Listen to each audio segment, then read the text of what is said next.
Down mystery lane আপনাকে স্বাগত জানায়। ভিন্ন স্বাদের রহস্য গল্প পেতে লাইক, শেয়ার এবং সাবস্ক্রাইব করুন আমাদের official YouTube channel down mystery lane. আজ আপনারা শুনবেন তাপস ঘোষের লেখা সোনালী বিড়াল। আজকের গল্প পাঠে অর্ণব, শ্যামল, শ্রমিক, তাপস, তমাল, সচ্চিদানন্দ এবং আমি মনতোষ। সম্পাদনা তমাল। শুরু হচ্ছে আজকের গল্প তাপস ঘোষের লেখা সোনালী বিড়াল।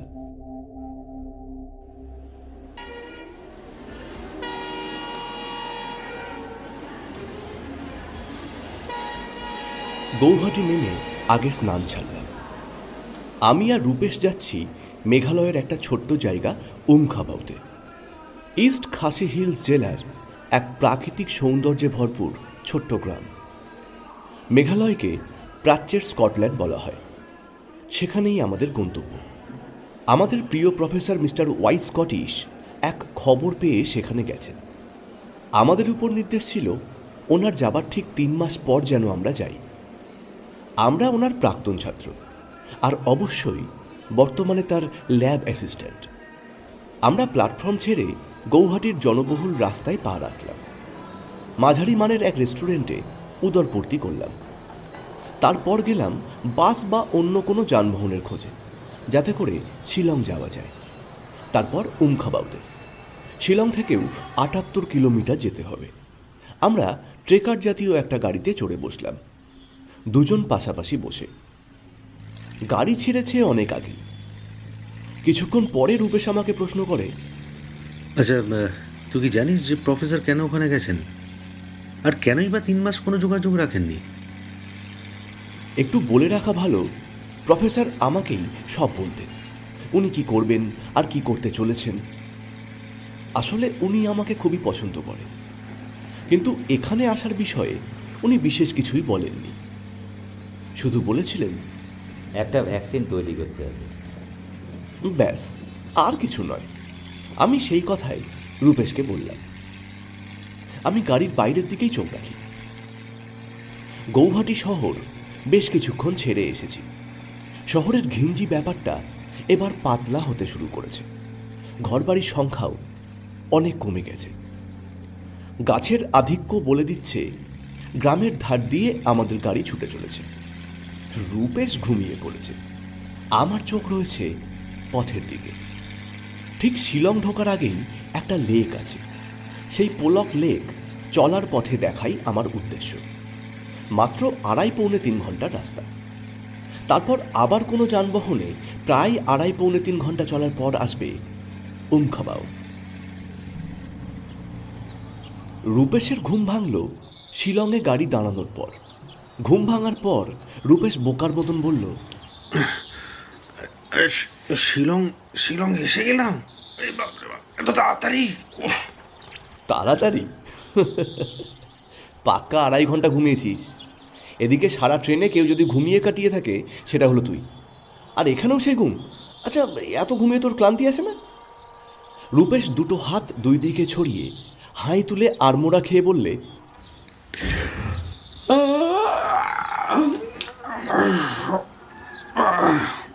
যদি 24 ঘন্টায় ঘুমানো যেতে দে। বুঝুন, এইসব কুম্ভকর্ণদের নিয়ে কোনো কাজ সুষ্ঠুভাবে করা সম্ভব? তবু নিতে হলো। শুধু স্যারের নির্দেশ দেয়। আমি বিরক্ত হয়ে একটা ধাবায় বসে 2 কফির অর্ডার দিলাম। ভাইয়া, 2 কফি দিজিয়ে। আসাব। রূপেশ এসে দড়ির খাটিয়ায় বসল।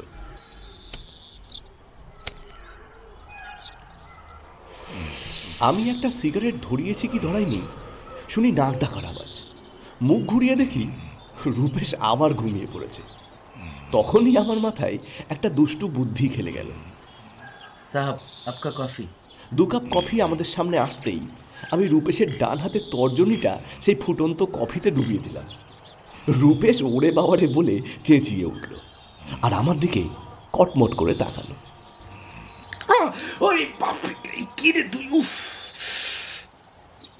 আমি নির্লিপ্ত। কফিতে আরাম করে চুমুক দিয়ে শুধু বললাম, আমি তোর কলিগ, চাকর নই। এবার এমন ঘটলে না তোকে ফেলে রেখে চলে যাব। নিজের মনেই গজগজ করতে করতে রূপেশ কফি খেয়ে আমার সিগারেটের প্যাকেট থেকে একটা সিগারেট নিয়ে ধরিয়ে উঠে পড়ল আবার গাড়ি ধরার জন্য।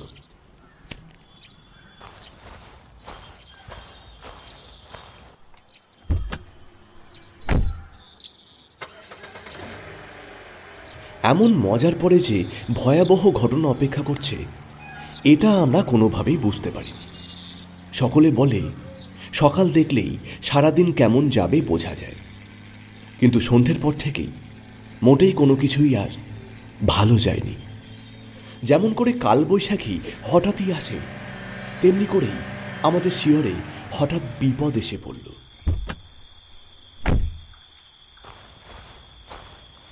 রাত 8:30 নাগাদ আমরা মাউলিংবনা কটেজে উঠেছি। এখানে মানে উমখাবাউতে সম্ভবত থাকার মতন আর কোনো গেস্ট হাউস নেই। আমরা প্রথমে কাউকেই আমাদের আসবার কারণ বলিনি, কিন্তু প্রায় 3 ঘন্টা হয়ে গেল প্রফেসরের দেখা পেলাম না। এখানকার কেয়ারটেকার একজন বাঙালি ভদ্রলোক, তবে এই এলাকাতেই তার জন্ম এবং বেড়ে ওঠা, তাই বাংলায় বেশ একটা টান রয়েছে। ওনাকে প্রায় রাত 11:30টার সময় জিজ্ঞাসা করাতে উনি জানালেন, গত 2 দিন পেলেও প্রফেসর 1 নম্বর ঘোরে ছিলেন। ঘোরে বসে কী সব করতেন, কারোর সাথে খুব একটা কথাও বলতেন না। শুধু খাবার সময় ওনার ঘোরে খাবার পার্সেল করার অর্ডার ছিল। বাকি সময় ঘোরে না থাকলে জঙ্গলে ঘুরে বেড়াতেন। আচ্ছা, ওনার চলে যাবার পর ওই ঘরে কাউকে থাকতে দিয়েছেন কি? না না, এখানে খুব একটা ট্যুরিস্ট আসে না। ওটা বন্ধই আছে, সমস্ত সামান ঘোরেই পড়ে আছে। ওনাকে দেখে এটা মনে হয়নি যে রুপিয়া পয়সা না মিটিয়ে উনি কাউকে কিছু না বলে চলে যাবেন। 1 মাসের কিরায়া বাকি। আরে ওসব পেয়ে যাবেন, আমরা এক্ষুনি স্যারের ঘরটা একবার দেখবো, তার ব্যবস্থা করুন।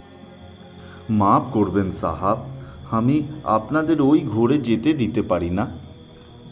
আমার মাথায় রক্ত উঠল। আমার তখন কোনো যুক্তিই কাজ করছে না, তাই বললাম, দেবেন না মানে? আমি তবে পুলিশে যাব। ভুবন নির্বিকারভাবে বললেন, তো আপনি যেতেই পারেন, তবে আমার নৌকরি কা সওয়াল है, इधर रूल्स रेगुलेशन भी আছে। আমি যাকে তাকে दूसरे का ঘোরে যেতে দিতে পারি না। আমি কিছু বলতে যাচ্ছিলাম, তখন রূপেশ আমাকে থামিয়ে তার অফিসিয়াল আই কার্ড বের করে ভুবনের হাতে দিয়ে বলল, এই দেখুন, মিস্টার ওয়াই স্কটিশ এই ফার্মে কাজ করেন, আর আমরা তার অ্যাসিস্ট্যান্ট। রূপেশের কথা শুনে ভুবন বললেন, তবে তো ঠিকই আছে, এখন আমার আর নৌকরি নিয়ে ভাবতে হবে না। আইয়ে আইয়ে মেরে সাথ। আমরা তখনই ভুবনকে অনুসরণ করলাম। এখন 1 নাম্বার ঘরের মধ্যে দাঁড়িয়ে। ঘরে প্রায় সবই ওলটপালট, শুধু পরীক্ষা করার সাজ সরঞ্জামগুলোই ঠিক আছে। একটা খাট, তার অবস্থা খুবই খারাপ, বালিশ মেঝেতে পড়ে, বেড কভার ছিঁড়ে টুকরো টুকরো হয়ে আছে। কাঠের চেয়ারের উপর কেউ যেন ছুরি দিয়ে এলোপাথারি দাগ টেনেছে। ল্যাপটপটা কোথায় সেটাও দেখতে পেলাম না। ঘর দেখে মনে হলো এই ঘরে তাণ্ডব চলেছে। প্রফেসরকে অপহরণ করার সময় ধস্তাধস্তি হয়েছে। বয়স্ক মানুষ, তাই তার প্রতিরোধ অবশেষে আত্মসমর্পণে বদলে গেছে, বদলে যেতে বাধ্য হয়েছে। আমার মাথায় তখন খুন চেপে গেছে। আমি উত্তেজিতভাবে ভুবনকে প্রশ্ন করলাম, একটা মানুষ ঘর থেকে উধাও হয়ে যান, তার সঙ্গে চরম ধস্তাধস্তি হয়, কিন্তু আপনি কিছু করলেন না। কোথায় ছিলেন আপনি? নাকে তেল দিয়ে ঘুমোচ্ছিলেন? আমি সহি বলতে পারবো না, কারণ মাঝে মাঝে ওনার ঘর থেকে বিভিন্ন রকম আওয়াজ নয়েজ আসতো। তাই ওই দিন রাতে আমি কিছু মালুম করতে পারিনি। আমার মতো ততটা না হলেও রাগে রূপেশ ঠকঠক করে কাঁপছে, কিছু বলতে পারছে না। আমি আর সহ্য করতে না পেরে ঘর ছেড়ে বেরিয়ে যেতে যেতে বললাম, আমি পুলিশে খবর দিতে যাচ্ছি। রূপেশ, তুই আমার সঙ্গে যেতে চাইলে যেতে পারিস। কেয়ারটেকার ভুবন হাউমাউ করে উঠলেন, প্রায় পা জড়িয়ে ধরেন আর কি। বললেন, পুলিশ বুলাবেন না প্লিজ, আমি আমার সব গলতি মানছি। আমাকে কি করতে হবে বলুন, সব করব। শুধু পুলিশ বুলাবেন না প্লিজ। আমি নাছোড়, আমি যাবই। কিন্তু রূপেশ আমাকে টেনে ধরে বলল, আরে মাথাটা ঠান্ডা কর, চল চল ঘরে বসে একটু কফি টফি খাই। কুল ইয়ার, don't be angry, this is the disturb time, so very cool. চল চল বলছি। আমি রাগ প্রশমিত করবার চেষ্টা করে ভুবনকে বললাম, এই শুনুন, 2 কাপ কফি পাঠিয়ে দিন। তারপর শূন্যে ঘুষি মারতে মারতে ঘরের দিকে হাঁটলাম। ঘরে ঢুকেই সিগারেট ধরিয়ে পাইচারি করতে থাকলাম।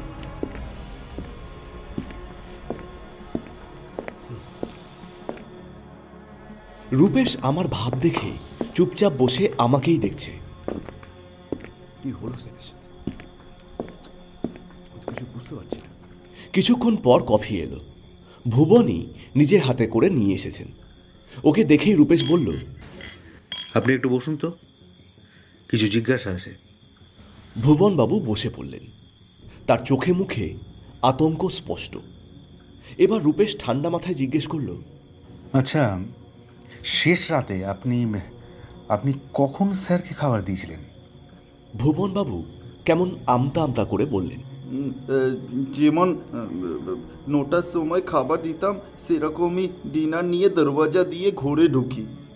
কিন্তু সাহাবকে দেখে আমার ভালো লাগেনি। কেমন ভাবে আমায় দেখছিল, চোখ দুটো যেন জ্বলছিল, আর দাঁত ভি বের করেছিলেন। আমি তাড়াতাড়ি ও ডিশ রেখে চলে আসি। ও हाँ, दोपहर की खाना भी साहब नहीं खाए थे। আমি পুরানা ডিশ উঠাকে সঙ্গে নিয়ে আসি, আর আমার মনের মধ্যে কেমন ভয় হলো। इसलिए ডাক্তার সাহেবকে ফোন লাগাই। এখান থেকে প্রায় 20 কিলোমিটার হবে ডাক্তার সাহেবের ঘর। উনি বললেন কি কাল সুবেরে আসবেন, কিন্তু ডাক্তার সাহেব এসে প্রফেসর সাহেবের দেখাই পেলেন না। আমার মাথা তখনও গরম। তাই ভুবনবাবুকে বললাম, আপনি এখন আসুন তো, আমাদের একটু একা থাকতে হবে। কাল সকালে আবার কথা হবে। এখন আমার মাথা কাজ করছে না। আচ্ছা আচ্ছা সাহেব, ঠিক আছে সাহেব, এখন আমি চলি। কেয়ারটেকার চলে গেলেন। আমার মাথায় আসছে না, নিজের কোনো জিনিসপত্র না নিয়ে প্রফেসর কেন চলে গেলেন? কি এমন ঘটেছিল? আচ্ছা, প্রফেসর ওয়াই স্কটিশকে কেউ অপহরণ করলো কেন? রূপেশ একটু থেমে আবার বলল, তাও কি করে হয়? কেন অপহরণ করবে? তার তো জোরালো কারণ থাকা দরকার। আচ্ছা, হয়তো যে ভ্যাকসিন বানানোর কথা উনি বলেছিলেন, ওটাতে হয়তো অন্য কারোর অসুবিধা হতে পারে। আর সে হয়তো সেই রোগ, মানে যা আমরা এখনো জানি না, সেই রোগকে হাতিয়ার করে কোনো অসামাজিক কাজ করছে। আর সেখানে প্রফেসরের ভ্যাকসিন ওই ক্রিমিনালের বাড়া ভাতে ছাই দিত, এটাই তো? তা তুই খুব একটা ভুল বলিসনি। এমন সম্ভাবনায় সবার আগে মাথায় আসে। কিন্তু এখন ওসব ভেবে লাভ নেই, বুঝলি? শরীরের বিশ্রাম না হলে আর মাথা কাজ করছে না।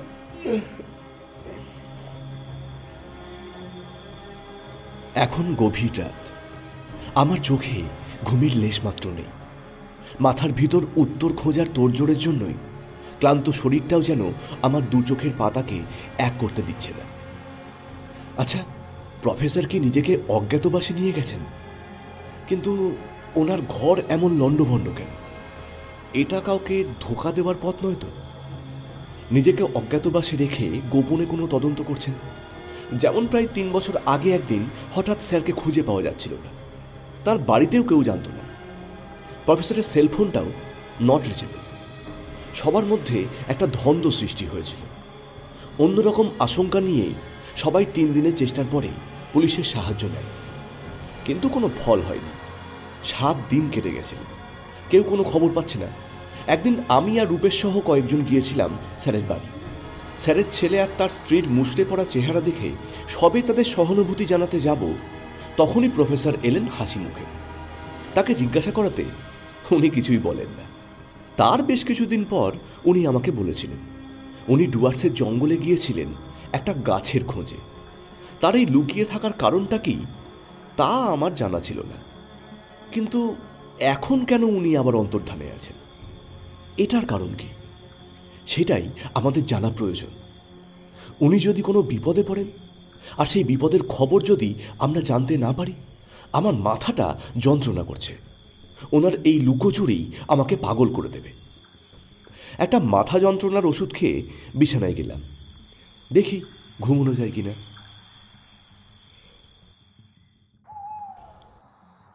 ভোর 5:30। আমার ঘুম ভাঙল রূপেশের ডাকে। ধরফড়িয়ে উঠে বসলাম। তখনও আমার চোখ বন্ধ। ভাবছি, ঘুম থেকে উঠে রূপেশ আমাকে ডাকছে। এটা তো আশ্চর্য ব্যাপার। রূপেশ আমাকে বলল, চল পিছনের জঙ্গলে একটু ঘুরে আসি। স্যারের অন্তর্ধানের রহস্য উদ্ঘাটন করা যায় কিনা আমরা তার অনুসন্ধান তো করতে পারবো, আবার মর্নিং ওয়াকও হয়ে যাবে। কি বলিস? শোন, আমার সিক্স সেন্স বলছে ওই জঙ্গলই সব কিছুর গোড়া।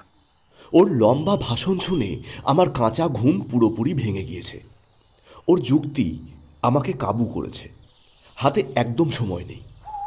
আজ নিয়ে 3 দিন প্রফেসরকে খুঁজে পাওয়া যাচ্ছে না, আর দেরি করা মানেই সব সূত্র মুছে যাবে। বললাম, চল যাওয়া যাক। এই কিন্তু এখন তো অন্ধকার। আরে ওটা না ভাবলেও হবে। জঙ্গল এখান থেকে বেশ কিছু দূরে, যেতে যেতে সকালের আলো ফুটে যাবে। চল। রূপেশ আমার কাঁধে হাত রেখে বলল। 10 মিনিটের মধ্যেই আমরা বেরিয়ে পড়লাম। রাস্তা অন্ধকার, তাই মোবাইলই ভরসা। মোবাইলের আলোয় আমরা জঙ্গলের উদ্দেশ্যে হাঁটতে থাকলাম। কিছুটা হাঁটার পর আমরা একটা নদী দেখতে পেলাম। নদীটার নাম উমিয়াম। এখানে আসবো বলে এর সাইট সিনে কি আছে সেগুলো দেখে এসেছিলাম। সেই নদীর ধার ঘেঁষে পায়ে চলা রাস্তা ধরে হাঁটলাম প্রায় মিনিট 45। তারপর দেখা মিলল সেই জঙ্গলের। এর আয়তন খুব একটা বেশি নয়, তবে গাছপালা খুব একটা কম নয়। রূপেশ ঠিকই বলেছিল।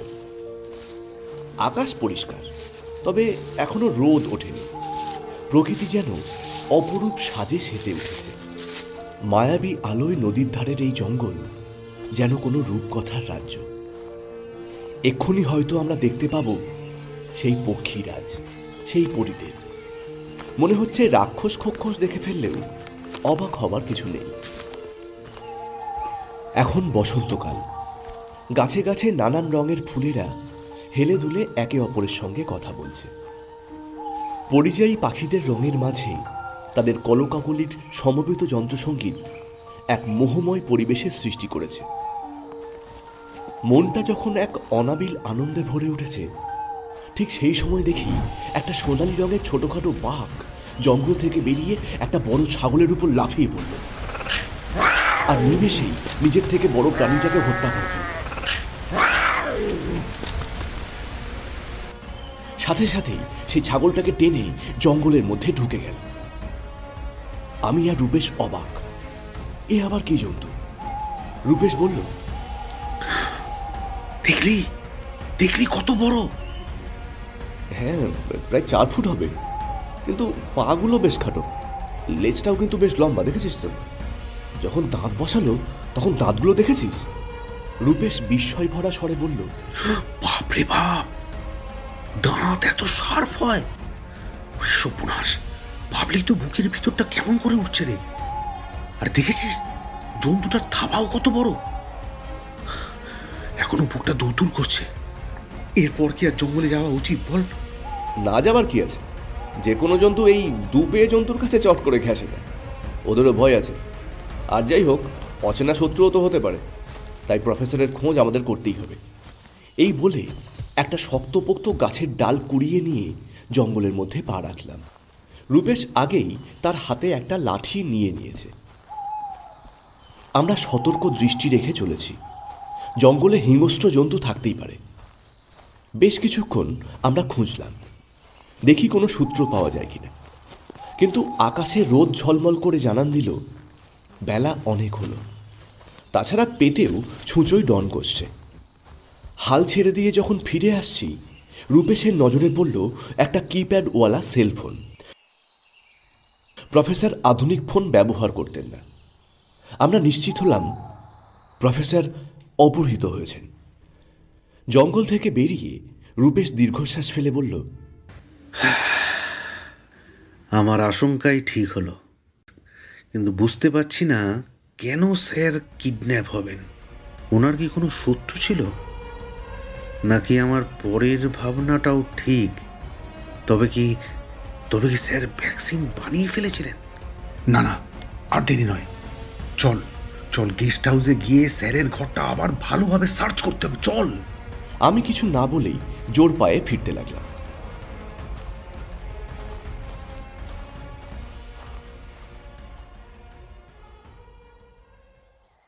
গেস্ট হাউসে ফিরে ভুবনবাবুর মুখোমুখি হলাম।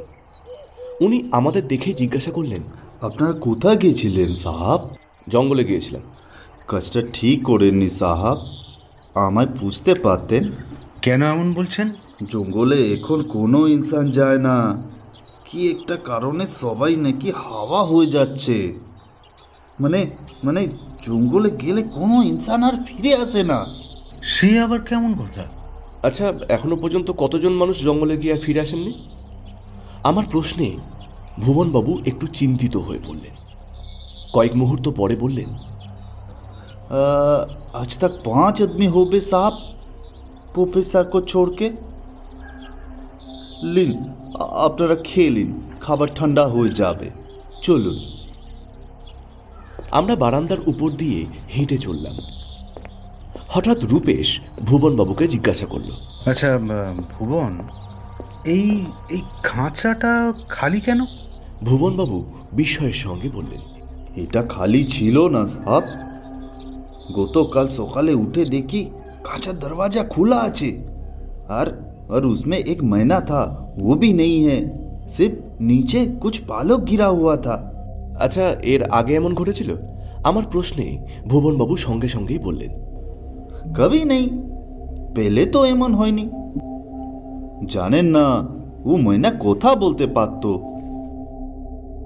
মাথায় অনেকগুলো চিন্তা নিয়ে সকালের খাওয়া সারলাম। আচ্ছা রূপেশ, স্যারকে যদি ঘর থেকে কিডন্যাপ করা হয় তাহলে জঙ্গলের মধ্যে কেন মোবাইল পাওয়া যাবে? রূপেশ একটু ভেবে নিয়ে বলল, স্যার হয়তো জঙ্গল থেকে নিজেকে বাঁচিয়ে ঘরে এসেছিলেন। তাই হয়তো হবে। এমন সময় ভুবনবাবু নিজেই কফি হাতে নিয়ে রুমে ঢুকলেন। আমি কফির কাপ হাতে তুলে নিয়ে তাতে চুমুক দিয়ে ভুবনবাবুকে বললাম, আচ্ছা ভুবন, এই জঙ্গলে একটা অদ্ভুত জন্তু দেখলাম। আমাকে বলতে না দিয়ে ভুবনবাবু বললেন, আরে ও তো এশিয়ান ক্যাট আছে, মানে মানে সোনালি বিল্লি। এখানে ওই জন্তুই তো দেখতে আসতো সবাই, কিন্তু এখন ওদের জানা মানা হ্যাঁ। ওই যে 5 আদমি গায়েব হলো। কফিতে শেষ চুমুক দিয়ে রূপেশ বলল, নিন, উঠুন উঠুন উঠুন উঠুন, আমরা স্যারের ঘরটা আবার একবার দেখতে যাব। হ্যাঁ হ্যাঁ চলুন, একবার কেন 1000 বার দেখুন, কিন্তু পুলিশ মত বুলাইয়ে। আমার রাগ আবার চরমে উঠল। দরজা দিয়ে বেরোনোর সময় আমি ভুবনবাবুকে ক্রুদ্ধ স্বরে বললাম, 3 দিন মানুষটা নিখোঁজ আর আপনি বলছেন পুলিশ বোলাবো না? ভুবনবাবু আবার কেমন গুটিয়ে গেলেন, বললেন, স্যার বৌদ্ধ লোক, আচ্ছা ইনসান থা, তাই ওনার না বলে চলে যাওয়ার খবর আমি কাউকে দিলাম না। ঘরের অবস্থা অমন দেখো আপনার মনে হলো যে উনি নিজে থেকে চলে গেছেন, তাই তো? বলিহারি আপনার অবজারভেশন। আমার রাগ তখনও কমেনি। তখনই আমরা আবার 1 নম্বর ঘরে ঢুকলাম। জানলাগুলো খোলা, ঘর আগের রাতের মতোই লণ্ডভণ্ড হয়ে আছে, কিন্তু ঘরে ঢুকেই শুনি একটা খচখচ আওয়াজ। সেই আওয়াজের উৎস খুঁজতে গিয়ে রূপেশ উবু হয়ে বসে খাটের নিচে তাকায়। তারপরে বলে ওঠে, দেখ দেখ দেখ, সোনালি বিড়াল, ওই দেখ। আমি সাথে সাথেই মেঝের উপর উবু হয়ে বসে পড়ি। তারপর যা দেখলাম সেটা একটা আশ্চর্য ঘটনা। দেখি বিড়ালটা ল্যাপটপ ধরে টানার চেষ্টা করছে, কিন্তু পারছে না। ফলে ল্যাপটপের উপর নখের আঁচড়ের দাগ পড়ে যাচ্ছে। বিড়ালটা আমাদের উপস্থিতি টের পেয়ে আমাদের দিকে তাকায়। তার সেই চাহনিতে সকালে দেখা সেই বিড়ালের মতন হিংস্রতা নেই, বরং কেমন নিষ্প্রভ দৃষ্টি। শুধু তাই নয়, এই বিড়ালের মধ্যে কেমন মানুষের ছোঁয়া রয়েছে। যেমন বহুরূপী বিড়া হয়, তেমনই মনে হলো কোনো মানুষ সোনালি বিড়াল সেজেছে। তারপরেই বিড়ালটা খাটের তলা থেকে বেরিয়ে হাট করে খোলা জানলা দিয়ে বেরিয়ে গেল। এই গেস্ট হাউসে জানালাগুলোর কোনো গরাদ বা গ্রিল নেই। ঘটনার আকস্মিকতায় আমরা হতভম্ব হয়ে গেলাম। রূপেশ এবার হামাগুড়ি দিয়ে ল্যাপটপটা বের করে আনলো। আমি আমার সম্বিত ফিরে পেতেই উঠে দাঁড়ালাম। তারপর সঙ্গে সঙ্গেই সেই ঘর থেকে বেরিয়ে আমাদের ঘরে চলে গেলাম। ল্যাপটপটা নিয়ে বিছানায় বসলাম। রূপেশ আমার পাশেই বসল। কারো মুখেই কোনো কথা নেই, দুজন দুজনের মুখের দিকে তাকিয়ে। মনের মধ্যে হাজার প্রশ্ন যেন এলোপাথারি ছুটে বেড়াচ্ছে।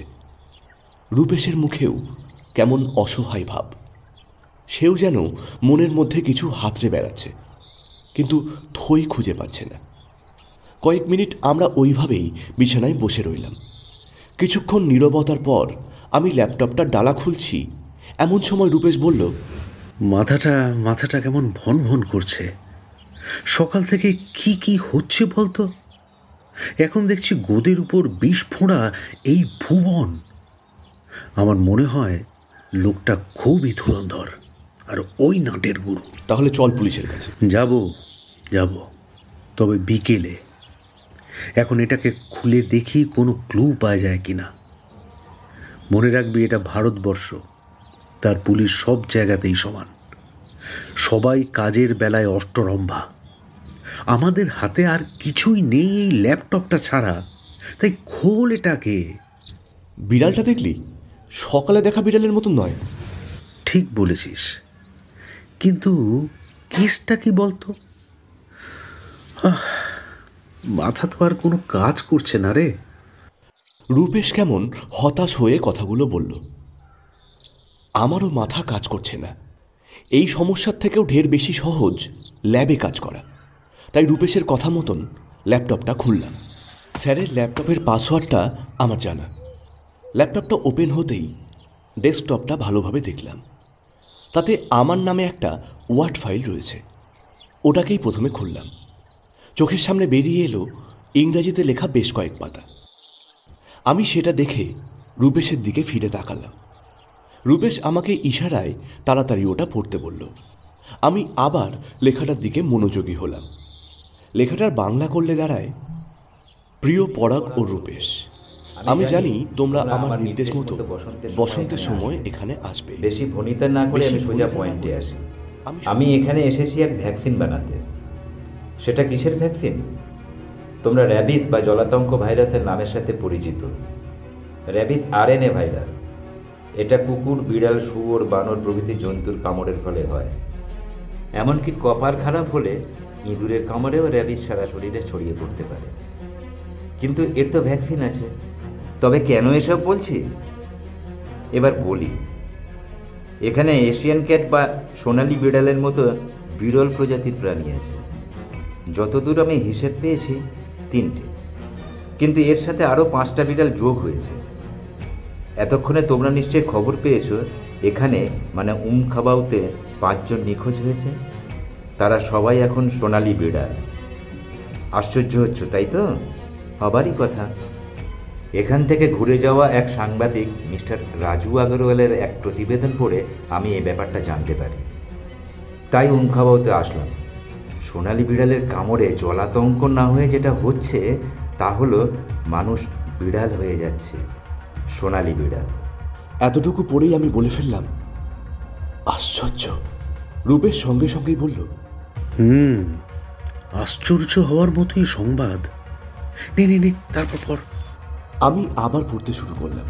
পরাগ, আমি অনেক খোঁজ করার চেষ্টা করেছি এর পিছনে অন্য কারোর হাত আছে কিনা দেখার জন্য, কিন্তু যতদূর আমার ইনভেস্টিগেশন গেছে সেখানে আমি এক অভিসন্ধির আঁচ পাই, যেখানে একটাই নাম বারবার উঠে আসে, আর দেশাই। এই দেশাই সাংঘাতিক মানুষ। প্রফেশনে তিনি ছিলেন বিজ্ঞানী। তিনি ICAR national institute of high security animal diseases ভোপালে একজন কৃতি সায়েন্টিস্ট ছিলেন। আমিও ওই সময় ইনস্টিটিউটের ল্যাব অ্যাসিস্ট্যান্ট ছিলাম, তাই উনি আমাকে খুব ভালোভাবেই চেনেন। ওখানে ওর উদ্ভট সব রিসার্চের জন্য ওকে স্যাক করা হয়। ওখানকার আধিকারিকদের বক্তব্য, মিস্টার দেশাই জগতের পক্ষে ভীষণ ক্ষতিকারক কিছু রিসার্চ করেছিলেন, তাই ওকে তাড়ানো হলো।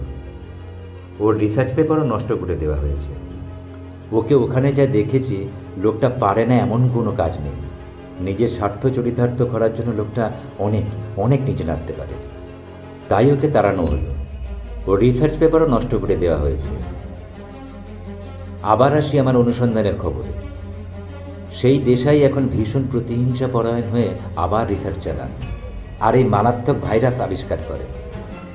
আমার ধারণা উনি নিশ্চয়ই এর অ্যান্টিডোজ আগেই আবিষ্কার করেছেন, নইলে এই মারাত্মক খেলা কিভাবে খেলবেন? এটা করার কারণও আমার কাছে পরিষ্কার। এই ভাইরাসকে সঙ্গে নিয়ে উনি বাংলাদেশের সাহায্যে ভারতের বিস্তীর্ণ এলাকায় বিভিন্ন নেশাদ্রব্য পাচার করেছেন। গাঁজা, চরস প্রভৃতি নেশাদ্রব্য, এমনকি হেরোইন পর্যন্ত পাচার করেছেন। ওনার বড়লোক হওয়ার প্রবল ইচ্ছে আছে, সেটা আমি ইনস্টিটিউটেই টের পেয়েছিলাম। ফলে বড়লোক হওয়ার নেশায় পড়ে যান। আর যারা এই কুকর্মের কথা জানতে পেরেছে তাকেই বিড়াল বানানো হচ্ছে। যেমন 2 সাংবাদিক, একজন বিজ্ঞানী আর 2জন কুখ্যাত অপরাধীকে সেই শাস্তি দেওয়া হয়েছে। তবে যেসব মানুষ বিড়াল হচ্ছে তাদের একটু ভালো করে লক্ষ্য করলেই দেখবে তাদের সাথে সাধারণ সোনালী বিড়ালের বেসিক তফাৎ আছে। ওদের সারা শরীর হয়তো লোমে ঢেকে যায় বটে, কিন্তু পুরোপুরি মানুষের চেহারা যায় না। আর এরা আকারে সাধারণ সোনালী বিড়ালের থেকে একটু বড় হয়। আমার পক্ষে দুটো কাজ একসাথে করা প্রায় অসম্ভব হচ্ছে, তাই ভ্যাকসিনের কাজই আগে করব বলে সিদ্ধান্ত নিয়েছি। এবার বলি সোনালী বিড়াল সম্বন্ধে। বিড়ালগুলো রং বদলাতে পারে। এরা সোনালী বাদামি, বাদামি, বাদামি কালো আর দারচিনির রং ধরতে পারে। ঠিক তেমনি এক দেশের পাগলামির কারণে এদের দাঁতে মারাত্মক ভাইরাস এসেছে, র্যাবিসের বদলে। তবে চিন্তা নেই, আমি ভ্যাকসিন আবিষ্কার করে ফেলেছি। শুধু কিছু সরঞ্জাম পেলেই বানিয়ে ফেলতে পারব। তবে দেশাই জানতে পেরেছেন আমি এখানে, তাই উনি আমাকে ছাড়বেন না। আমার যদি কিছু হয়ে যায় সেই কারণে ভ্যাকসিনের ফর্মুলা আমি এই ফাইলের সাথে অ্যাটাচ করে দিলাম। তাছাড়া আমার পক্ষে এই মুহূর্তে উমখাবাউ ছেড়ে যাওয়া সম্ভব নয়। এই ভ্যাকসিন ওই বিড়ালগুলোকে দিতে হবে। আর হ্যাঁ, যদি দেখো কোনো মানুষকে সোনালী বিড়াল কামড়িয়েছে, তবে যদি 10 ঘন্টার মধ্যে ভ্যাকসিন দেওয়া যায় তবে সে এই জন্মের মতো বেঁচে যাবে। মনে রাখতে হবে মাত্র 10 ঘন্টা, কারণ পরের 4 ঘন্টা বিড়ালে পরিণত হওয়ার প্রসেস চলে। তখন ভ্যাকসিন আর কাজ করবে না। ব্যাস, আর কি। তোমরা ভালো থেকো। একটা কথা মনে রেখো, দেশাইদের ধ্বংস করতেই হবে। আমি তো অবাক। রূপেশ নির্বাক হয়ে বসে। এমন হতে পারে? কিন্তু স্যার তো আর মজা করবেন না। কিন্তু উনি গেলেন কোথায়? রূপেশ নিজের মনেই বিড়বিড় করছে। স্যার কি তবে? আমি চমকে উঠলাম, বললাম, তবে মানে? আমার কথার জবাব না দিয়ে রূপেশ ল্যাপটপটা নিজের দিকে ঘুরিয়ে নিয়ে আবার খুঁজতে শুরু করলো। আর কোনো ফাইল আছে কি না সেইটাই হয়তো দেখছিল। বলল, আমার মনে হয় আরও ফাইল পাওয়া যাবে, আর সেখানে অনেক প্রশ্নের জবাব আমরা পাবো। এবং সত্যিই আরও একটা ফাইল পেয়েও গেল। সেটা ডেস্কটপেই সেভ করা, ভিভিআই নামে একটা ওয়ার্ড ফাইল। সেটা ওপেন করে জোরে জোরে পড়তে শুরু করল। পরাগ, আমার হাতে সময় কম। আমি ভ্যাকসিন বানিয়ে ফেলেছিলাম কিছুক্ষণ আগে। আমি সেটা নিজের উপর প্রয়োগ করতে গিয়ে ফাইনাল সমেত হাত থেকে পড়ে ভেঙে যায়। তাই আর নিজেকে ঠিক রাখতে পারলাম না। হ্যাঁ, আমাকে সোনালী বিড়ালে কামড়িয়েছে। আর কয়েক ঘন্টার মধ্যেই বিড়ালের সংখ্যা একটা বেড়ে যাবে। এতে আমার কোনো দুঃখ নেই। শুধু তোমাদের কাছে অনুরোধ, ভ্যাকসিনটা আবার বানিও। আর মানুষদের এই বিড়ালে রূপান্তরিত হওয়া থেকে বাঁচাও। তবে সাবধানে। ভ্যাকসিন বানানোর পর বন দপ্তরের সাহায্য নিয়ে ভ্যাকসিন দেবার ব্যবস্থা করবে। মনে রাখবে তোমাদের ওপরই নির্ভর করছে আমার এই বলিদানের সার্থকতা। তবে তার আগে দেশের খেলা শেষ করবে, সেটাই আমি মনে করি। এটাই তোমাদের গুরুর প্রতি গুরু দক্ষিণা। চলি। হ্যাঁ, আর কোনোদিন হয়তো মানুষ রূপে দেখা হবে না। সাবধানে থেকো।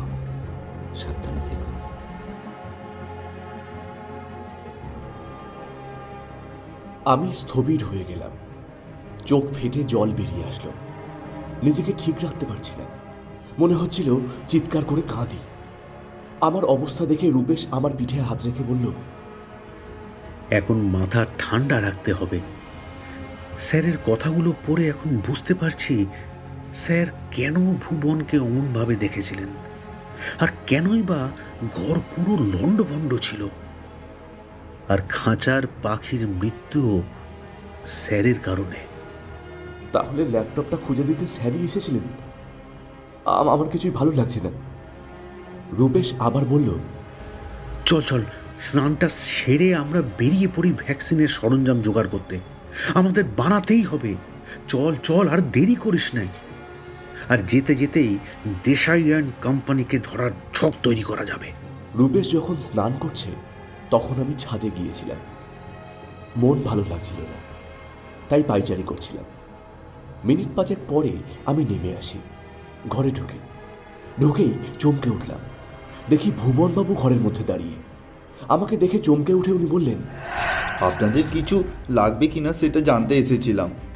এসে দেখি ঘরে কেউ নেই, চলে যাচ্ছিলাম, আপনি ঢুকলেন। আমি দেখলাম উনি ল্যাপটপের পাশেই দাঁড়িয়েছিলেন। সন্দেহ হলো, উনি কি মিথ্যে বললেন? আসলে কি উনি এই ল্যাপটপটার জন্য এসেছিলেন?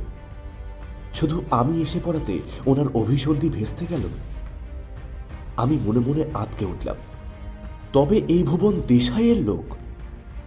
রূপেশ স্নান করে বেরোতেই আমি রূপেশকে বললাম সেই কথা। রূপেশের কপালে চিন্তার ভাঁজ পড়ল। বলল, আমরা তো তাহলে চক্রবুহের হাতে আছি। আমাদের সব রকম স্টেপ দেশাইয়ের নলেজে চলে যাচ্ছে। বেশ চিন্তার বিষয়। আমি ওর কথায় সায় দিলাম। ভেবে নিলাম এখানে আর কোনো কথা নয়। তারপর থেকে আমরা ল্যাপটপটা কাজছাড়া করি। দুপুরের খাবার খেতেও আমরা ল্যাপটপটা সঙ্গেই রেখেছিলাম।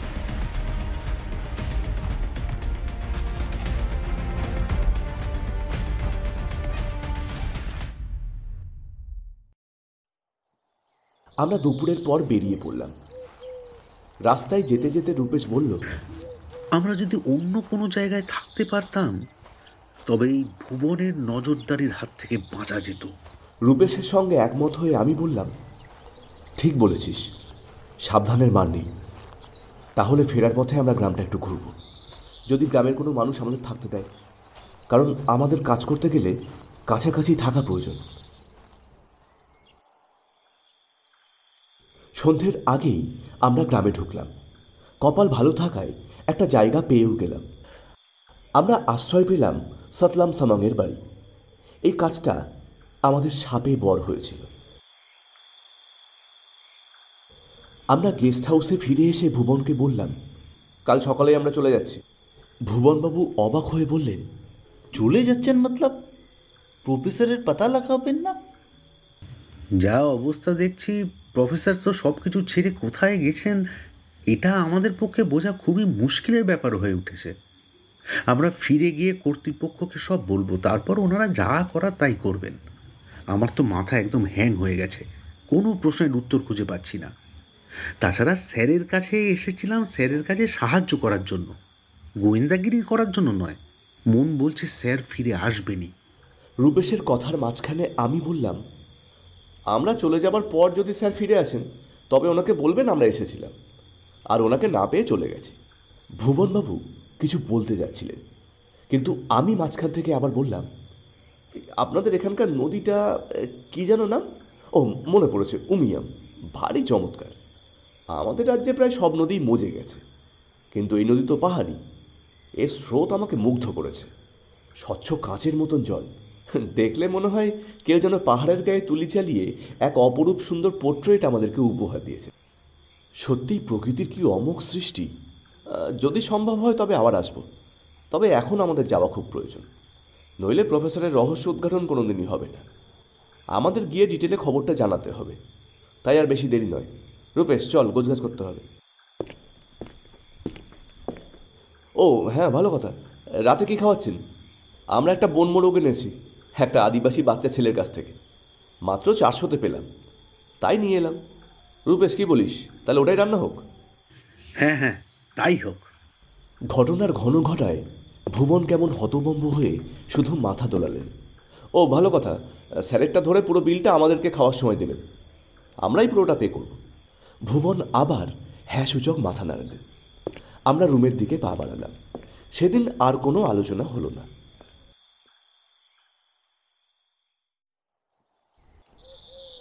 পরের দিন সকালে আমরা আমাদের পরিকল্পনা অনুযায়ী বেরিয়ে পড়লাম। বেরোনোর সময় নজরে পড়ল ভুবন কোথাও নেই। তখন আমরা নিশ্চিত হলাম ভুবনের সঙ্গে দেশাইয়ের সরাসরি যোগাযোগ রয়েছে। অতএব আমাদের এই রিসর্ট ছেড়ে বেরিয়ে যাওয়া একদম সঠিক সিদ্ধান্ত। আমরা তখন একটা চালাকি করলাম, আর চালাকি না করলে এই মারাত্মক হিংস্র প্রতিপক্ষের সাথে আমরা কিভাবেই বা লড়ব। প্রতিপক্ষের কাঁধে কাঁধ মিলিয়ে চলতে না পারলে আমাদেরও এই জঙ্গলে বিড়াল হয়ে ঘুরে বেড়াতে হবে। তাই আমরা শিলং যাওয়ার জন্য ট্রেকারে চড়লাম।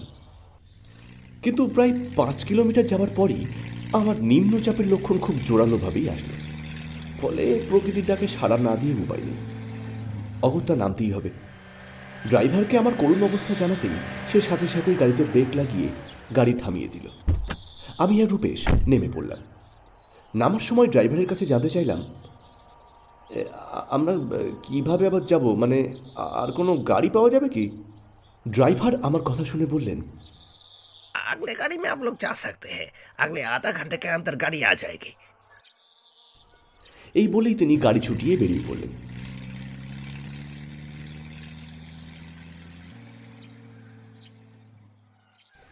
আমি ছুটলাম একটা ঝোপের দিকে। কিছু পরেই রূপেশও আমার দিকে ছুট লাগালো।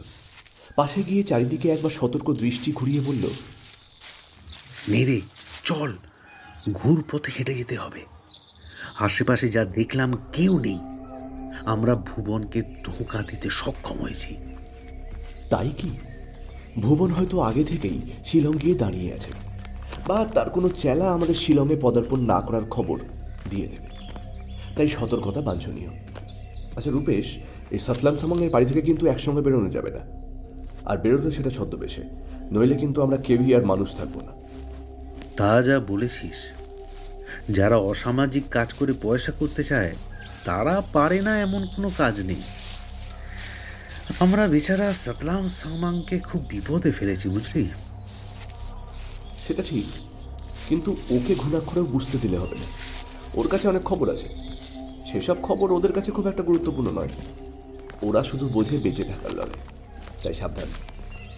আমার সাবধান বাণী শুনে রূপেশ কিছুটা চিন্তিত হয়ে চলা শুরু করল।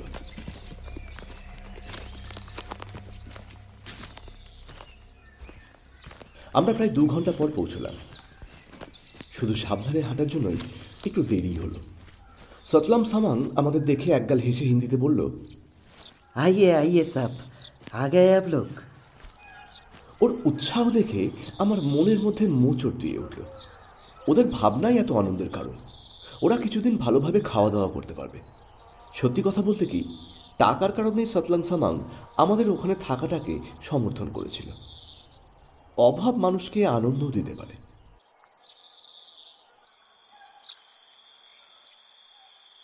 সেই দিন রাতে সামাংয়ের সাথে বিশেষ কোনো কথা হলো না, শুধু কিছু দর্শনীয় স্থান সম্পর্কে জানলাম।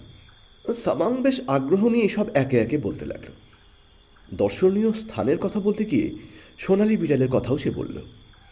साहब, वो जो सोनाली बिल्ली है ना, वो बिल्ली देखने के लिए सब आदमी इधर आते थे और बहुत मज़ा लेते थे, क्योंकि जो बिल्ली इधर है वो देखने में बहुत बढ़िया है। यह बिल्ली मामूली बिल्ली जैसा नहीं है, लेकिन अभी कोई नहीं आता। सुना है बिल्ली का एक बीमारी हुआ है, शायद उसी कारण 5 आदमी गायब भी हो गए। এই শুনে আমরা দুজনের মুখের দিকে ফিরে তাকালাম। তারপর সামাংকে গুড নাইট জানালাম।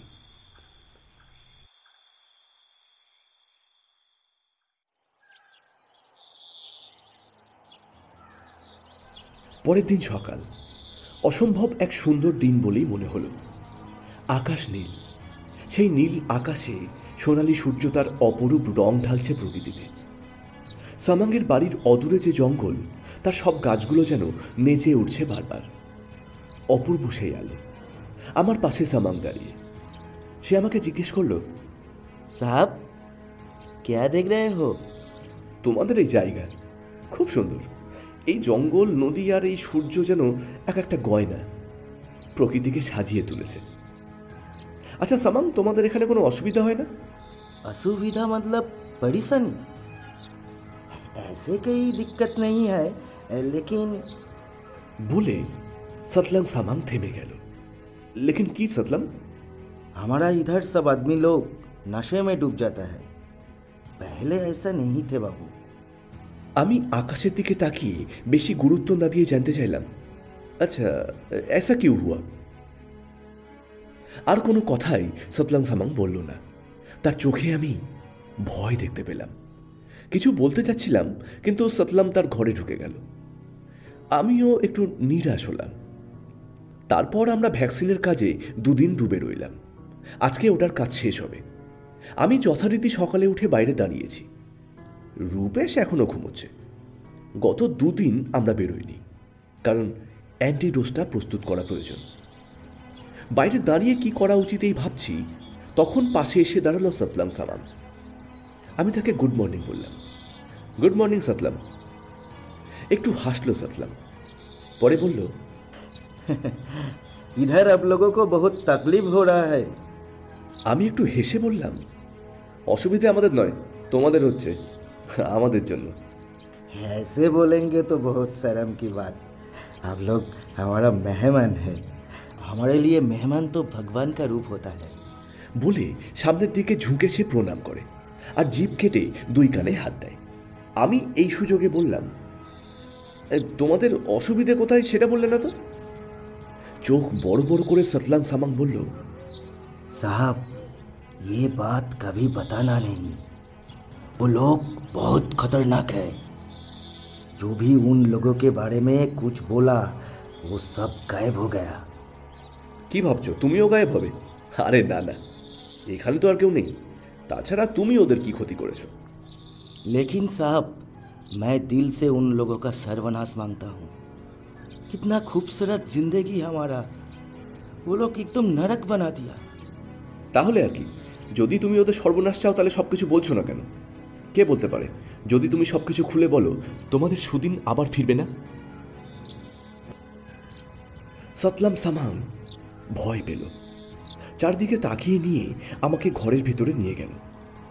ঘর বলতে ঝুপড়ি, বিভিন্ন লতা পাতা আর গাছের ডালে তৈরি দেয়াল, আর নানা রকম পাতার ছাউনি। এই ওদের সুখের ঘর। মাটির মেঝেতে লতার সুন্দর বুননে বানানো একটা কার্পেট পাতানো। সেখানেই সে আমাকে বসতে দিল। তারপর ফিসফিসিয়ে বলল, साहब, एक टीवी का आदमी आया था। उन्होंने एक दिन फोन पे किसी से बात कर रहे थे। इस जंगल का दक्षिण दिशा में एक गुफा है। उस गुफा में एक राक्षस रहते हैं। वो राक्षस एक बहुत बड़ा माफिया है, ऐसे ही बता रहे थे।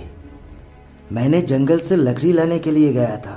उसी वक्त मैंने सुना उसका अगला दिन वो टीवी का आदमी जंगल में खो गया। আমি সব শুনলাম। বললাম, সতলাম, এই কথা আর কাউকে জানিও না।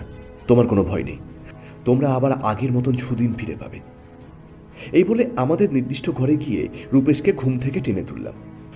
এই কিরে, ঘুমিয়ে কাটাবি নাকি? ওঠ, ভ্যাকসিনের শেষ কাজটুকু তো বাকি। রূপেশ ধরফড়িয়ে উঠে বসল, চোখ মুছে বলল, হ্যাঁ হ্যাঁ, আরে ওটা তো এখনই করতে হবে। কিন্তু দেশাই, ওর ওর কি হবে? আরে আগের কাজটা আগে হোক, তারপর না হয় পরেরটা নিয়ে ভাবো। কি বলিস? সেটা তো করা উচিত নাকি? রূপেশ শুধু বলল, আর কোনো কথা না বলে চাপাটি আর সবজি খেলাম। তারপর আমি বসলাম অ্যান্টিডোজ বানানোর কাজে। কিন্তু রূপেশ বেরিয়ে পড়ল সেই গুহার খোঁজে। যদিও সে আদিবাসীদের মেকআপ নিয়েছিল। 3টে ভেড়া নিয়ে রূপেশ বেরিয়ে পড়ল। আমি মানা করেছিলাম, বলেছিলাম আমরা দুজনেই যাব, তাছাড়া অনেক কাজ তার আগে সারা দরকার। কিন্তু কে কার কথা শোনে? আমি অ্যান্টিডোজের কাজ শেষ করলাম। মনে এক পরম তৃপ্তি আসলো। এবার আর কোনো অতিপ্রাকৃত উপায়ে সোনালী বিড়াল জন্মাবে না। মনে পরম পরিতৃপ্তি নিয়ে আমিও একটা হনুমান টুপি পরে বেরিয়ে পড়লাম। রূপেশ বিপদে পড়তে পারে। প্রায় ঘন্টা 2 হয়ে গেল, এখনো রূপেশ ফিরল না। তাই ওকেই খুঁজতে বের হওয়া। যদিও আমারও এমন খুল্লাম খুল্লা বেরোনো উচিত হয়নি। আমি দক্ষিণ দিক ধরে হেঁটে চললাম। জঙ্গলের অপরূপ শোভা আমাকে অনেক কিছুই ভুলিয়ে দিচ্ছিল। ছোট ছোট পাহাড়গুলো যেন এই সুন্দর সকালের গয়না। পাতার ফাঁকে ফাঁকে হরেক পাখির ডাক যেন প্রকৃতির দীর্ঘ রাগে এক একটি আলাপ। আমি মুগ্ধ। এই মুগ্ধতা নিয়েই আরো ঘন্টা 2 পর রূপেশের দেখা পেলাম।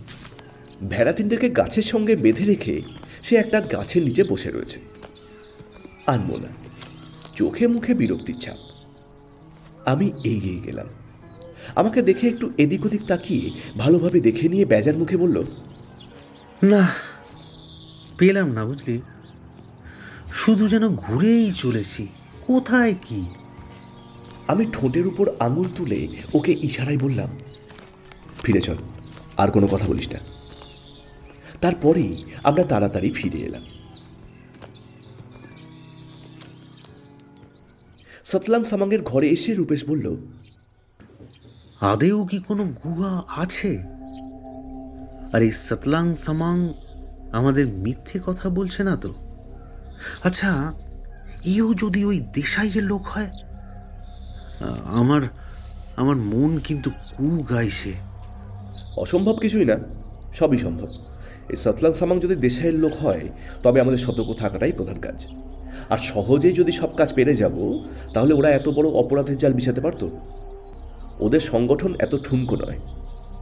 আমরা একটা ইন্টারন্যাশনাল মাফিয়া গোষ্ঠীর বিরুদ্ধে কাজ করছি, তাই অতি সাবধান আর অবশ্যই বুদ্ধি নিয়ে কাজ করতে হবে। মনে রাখবি, গায়ের জোরে নয়, বুদ্ধির খেলায় ওদেরকে হারাতে হবে, নইলে আমাদের কপালে আরো ভয়ঙ্কর কিছু অপেক্ষা করছে। তবে একটা কাজ আমরা শেষ করতে পেরেছি, এটা কিন্তু অনেক বড় ব্যাপার। রূপেশ যেন কি ভাবছিল, এবার সে আমার কথায় সাই দিয়ে বলল, হ্যাঁ রে, অ্যান্টিডোজ বানাতে পেরে আমরা প্রায় 50% কাজ এগিয়ে রাখতে পেরেছি। কিন্তু কিন্তু ওই গুহা খুঁজে না পেলে বাকি 50% কাজের কিছুই এগোনো যাবে না। সেটা ঠিক বলেছিস। এবার আমাদের ভাবা দরকার গুহা কোথায় কিভাবে থাকতে পারে। আচ্ছা, যারা এত বড় রিস্ক নিয়ে অসামাজিক কাজ করছে তারা নিশ্চয়ই গুহা খোলামেলা জায়গায় করবে না। শুধু তাই না, গোপনীয়তার চরমে যাবে। পরাগ, জানিস, যেখানে আমরা গিয়েছিলাম কাল জঙ্গলের ধার দিয়ে, জঙ্গলের মধ্যে যে জায়গাটায়, আমার মনে হলো ওখানে জনমানবের পা পড়ে না। দেখ, যেখানে মানুষ চলাফেরা করে সেখানে দেখলে বোঝা যায়, কিছু না থাকলেও পায়ে চলার রাস্তাটা ঠিক পাওয়া যায়। কিন্তু জঙ্গলের ধারে রাস্তা পেলেও ওই বিশেষ জায়গায় কোনো রাস্তা আমরা দেখিনি। কি ঠিক বলছি তো? একদম ঠিক। তবে ওখানে মানুষ যায়, কারণ আমি ওখানে চিপসের ছেঁড়া প্যাকেট দেখেছি। আমরা তো 2 রাত রিসর্টে ছিলাম। ওই 2 রাতে বেশ কিছু চিপসের প্যাকেট ওখানেই দেখেছিলাম। সে তো থাকতেই পারে, ওটা টুরিস্টদের জায়গা। মাথায় রাখতে হবে, ওখানে গত বেশ কয়েক মাস কোনো বাইরের মানুষ আসে না, শুধু স্যার এসেছিলেন। আর আমরা কেউই চিপস খাই না। আর যে প্যাকেটগুলো যেখানে পড়েছিল, মানে ওই ডাস্টবিনে, সেখানে 6-7 মাস ডাস্টবিন পরিষ্কার করা হয় না, এটা ঠিক মানা যায় না। তাই আচ্ছা, তাহলে আমরা ধরে নিতে পারি একজন ওয়ার্ড বয় বা ভুবনের মধ্যে কেউ এই চিপস খায়। রূপেশের মধ্যে উৎফুল্লতা দেখা গেল। সে উত্তেজিত হয়ে বলল, জঙ্গলের ওইখানে ভুবনের যাওয়া আসা লেগেই থাকে, তাই কাল আর ভুল করলে হবে না। গুহার হদিশ আমাদের পেতেই হবে। আমিও কেমন উত্তেজিত হয়ে উঠলাম। বললাম, তবে আমরা বাকি কাজের শুরুর খুব কাছেই আছি, আর গুহা খুঁজে পেলেই দেশাই বামাল গ্রেপ্তার হবে।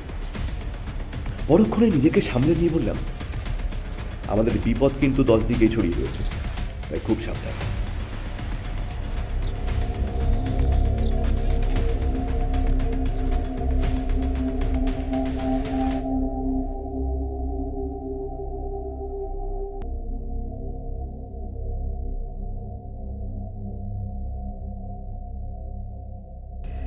আরে দেশাই যে আসল অপরাধী এটা আমরা কনফার্ম হব কি করে? স্যারেরও তো ভুল হতে পারে।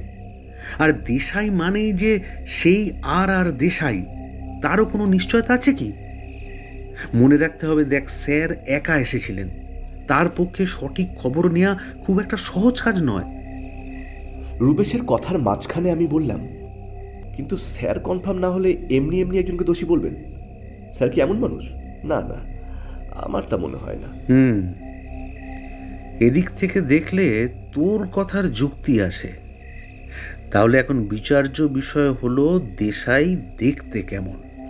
তারপর হঠাৎ কথা থামিয়ে সে কি যেন ভাবল, পর মুহূর্তেই একটু উত্তেজিত হয়ে বলল, আরে একটা কথা, আমরা স্যারের ফোনটা তো অন করে দেখতে পারি, ওখানে কোনো অচেনা নাম্বারের হদিশ আছে কিনা। হয়তো হয়তো দেশাই ফোনে হুমকি দিয়েছে। তাহলে চল ফোনটা অন করি। বলা মাত্রই আমি স্যারের ফোন হাতে নিয়ে অন করার চেষ্টা করলাম, কিন্তু ব্যাটারিতে একদম চার্জ নেই, তাই হতাশ হলাম। কিন্তু রূপেশ বলল, সতলাং সামাংয়ের কাছে এমন একটা ফোন আছে, সে সেটা দেখেছে, তবে ওদের কথা বলতে শোনেনি, তাই একবার যদি চেষ্টা করা যায়। আমি অন্য ঘরের বাইরে দাঁড়িয়ে সতলাং সামাংকে ডাকলাম, সতলাম, সতলাম। সে আমার ডাক শুনে ঘর ছেড়ে বেরিয়ে আসলো। এসে বলল, साहब कुछ ज़रूरत है? হ্যাঁ সতলাম, এই ফোনটাতে একদম চার্জ নেই, তোমার কাছে কোনো চার্জার আছে? साहब इस जैसा एक फ़ोन है मेरे पास, लेकिन कभी चलाया नहीं। आप लोग जैसा एक बाहर का आदमी मुझसे खुश होकर एक फ़ोन दिए थे। एक मिनट साहब। বলেই সে ঘরের ভিতরে চলে গেল, আর কিছুক্ষণের মধ্যেই একটা চার্জার হাতে নিয়ে ফিরে আসলো। বলল, आपको इसका ज़रूरत है ना? আমি প্রায় সঙ্গে সঙ্গে সেটা কিনে নিয়ে বললাম, হ্যাঁ হ্যাঁ, এটারই প্রয়োজন ছিল, তোমাকে কিছুক্ষণ পর এটা ফিরিয়ে দিচ্ছি। এই বলেই নিজেদের ঘরে ফিরে এসে স্যারের ফোনটা চার্জে বসালাম। সতলাং সামাংয়ের ঘরে হুক দিয়ে ইলেকট্রিক লাইনের ব্যবস্থা করা। আমি নিজের মধ্যেই একটা শিহরণ অনুভব করছি, হয়তো রূপেশও একইভাবে শিহরিত হচ্ছে। আমরা হলাম শিক্ষানবিশ বিজ্ঞানী, আমরাই এবার এক ভয়ানক রহস্যের উন্মোচনের কিনারায় দাঁড়িয়ে, ফলে স্নায়ুগুলো একটু ছটফট করবে। কিন্তু উত্তেজনাকে প্রায় 15 মিনিট দমিয়ে রাখার পর দেখলাম রূপেশের হাতে স্যারের ফোন। রূপেশ ফোনটা অন করল। এইবার আমরা কল লিস্ট দেখতে লাগলাম। পেলাম বেশ কয়েকটা সেভ না করা নাম্বার। সেই নাম্বারগুলো আমরা ট্রু কলারের মাধ্যমে দেখলাম। একটা নাম্বার পেলাম যেটা গুগলে বস বলে সেভ করা। মনের মধ্যে একটা ভীষণ অনুরণন অনুভব করলাম। এবার দেখলাম রূপেশের কাজ, আর বুঝলাম স্যার কেন ওকে আমার সঙ্গে জুড়ে দিয়েছেন। দেখলাম রূপেশ লালবাজার ক্রাইম ডিপার্টমেন্টের একজন ইয়াং অফিসারকে ফোন করল। সব গুছিয়ে বলার পর ফোন নাম্বারটা দিল আর বলল, শুনুন না, আপনি একটু নিজের মতো করে অনুসন্ধান করুন প্লিজ। আর মনে রাখবেন, আমরা এখানে রয়েছি। আমরা যেমন খুব বিপদের মধ্যে, তেমনি এক মারাত্মক গ্যাং ধরার মুখেও দাঁড়িয়ে। তাই প্লিজ প্লিজ একটু সাবধানে এগোবেন। সেই রাতে আমরা আর কোনো কাজ করলাম না, শুধু অ্যান্টিডোট যাতে নষ্ট না হয় তারই ব্যবস্থা করলাম দুজন মিলে। মনে একটা অনাবিল তৃপ্তির জন্যই রাতে ঘুমটা বোধ হয় বেশ গভীরই হলো।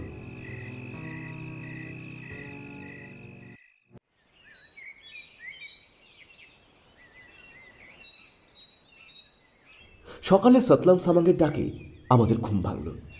সে উঠে আমাদেরকে একটা মারাত্মক খবর দিল। সে নাকি একটা লোককে তার বাড়ির আশেপাশে কিছুক্ষণ আগেই ঘুরতে দেখেছে।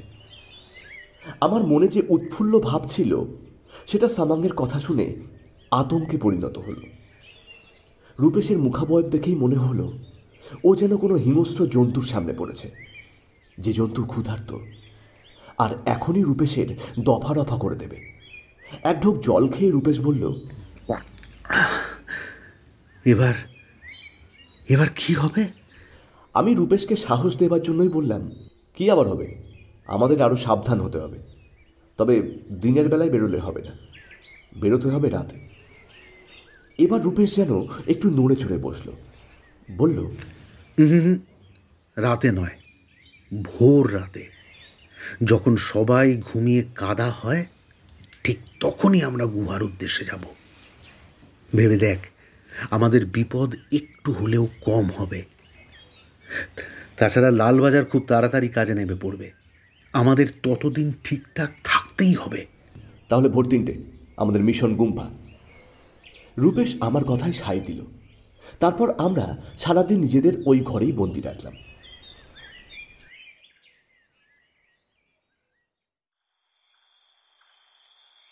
সেদিন বুধবার। রূপেশ খনার বচন আওড়াল। মঙ্গলে ওষা বুধে পা, যথা ইচ্ছা তথা যা। আমরা মোবাইলের ফ্ল্যাশ লাইটে ভর করে বেরোলাম। আগের দিন যেখানে রূপেশ বসেছিল ঠিক সেই জায়গার উদ্দেশ্যে।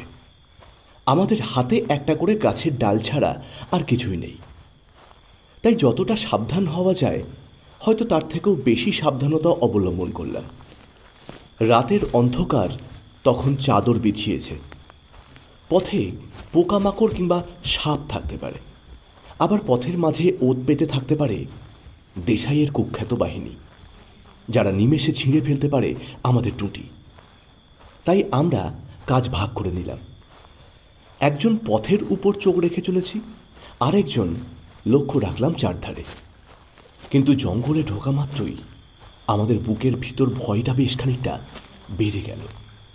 যেমন আগুনের মধ্যে ঘি ঢাললে তার তেজ বহুগুণ বেড়ে যায়, তেমনি জঙ্গলের অন্ধকার দেখে আমাদের ভয়টাও অনেকখানি বেড়ে গেল। মনে হলো কেউ যেন আমাদের চোখের উপর মুঠো মুঠো অন্ধকার ছড়িয়ে দিল। জঙ্গলে আর আলো জ্বালাতে পারলাম না, তাহলে ধরা পড়ার ভয় বহুগুণ বেড়ে যাবে। অন্ধকার আরও গাঢ় হয়ে গেল।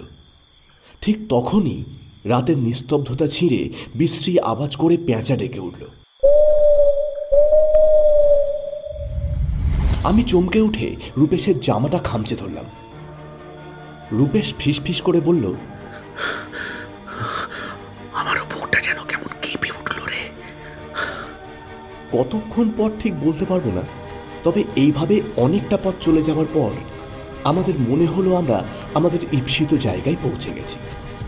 কিন্তু যেখানে রূপেশ আগের দিন বসেছিল সেখানে যেন একটু বেশি অন্ধকার জমাট বেঁধেছে। এর কারণটা প্রথমটা বুঝতে পারিনি। আমরা না বুঝেও একটা মোটা গাছের আড়ালে গিয়ে দাঁড়ালাম। তারপর ওই অন্ধকারের দিকে নজর রাখলাম, বোঝার চেষ্টা করলাম ওটা ঠিক কি। সকালে দেখা জায়গাটাকে চারিদিকে গাছের ছায়া পড়ার ফলে কি এত অন্ধকার দেখাচ্ছে, নাকি অন্য কিছু? ঠিক তখনই দেখলাম সেই অন্ধকার থেকে একজন বেরিয়ে এলো। দেখে মনে হলো সে যেন হাঁটু গেড়ে বসেছিল। তারপর সে উঠে দাঁড়ালো, কিন্তু অন্ধকারে লোকটার মুখ ভালো করে দেখতে পেলাম না। আমরা কাট হয়ে দাঁড়িয়ে রয়েছি। ভয়ে আমার গলা শুকিয়ে গেল। রূপে শক্ত করে আমার হাতটা চেপে ধরে আছে। আমাদের চোখ একই জায়গায়, ওই অন্ধকারের মধ্যে। কয়েক মুহূর্ত পরে সেখান থেকে আরো 3 জন বেরিয়ে এলো। তারপর সেই 4 জনের একজন নিচু গলায় বলল, না, আজ আর कोई চান্স নেই, চলো সবাই চলতে। আর হ্যাঁ, ওদের উপরে কেউ নজরদারি রাখছে তো? আরেকজন নিচু গলায় বলল, হ্যাঁ বস, 24 ঘন্টা নজর রাখছে, তবে ওরা কিছু করতে পারবে বলে মনে হয় না। তবে বস, যারা রিসোর্টে ছিল এরা তারা হয়তো নয়, এরা অন্য কেউ। একজন শুধু ছবি তুলে বেড়ায়, তাকে দেখতে সাধারণ, তবে মোটা গোপ আছে, চোখে চশমা। কিন্তু যে 2 জন রিসোর্টে ছিল তাদের কারোরই গোপ ছিল না, আর চশমাও নয়। ওরা না হলেই ভালো, তবে ওয়াই কটিসকে আমরা নিখোঁজ করেছি। बंगाल सरकार चुपचाप बैठेगा नहीं। पुलिस का खबर अनुसारे एखोनो पर्यन्त कोनो निউজ নাই।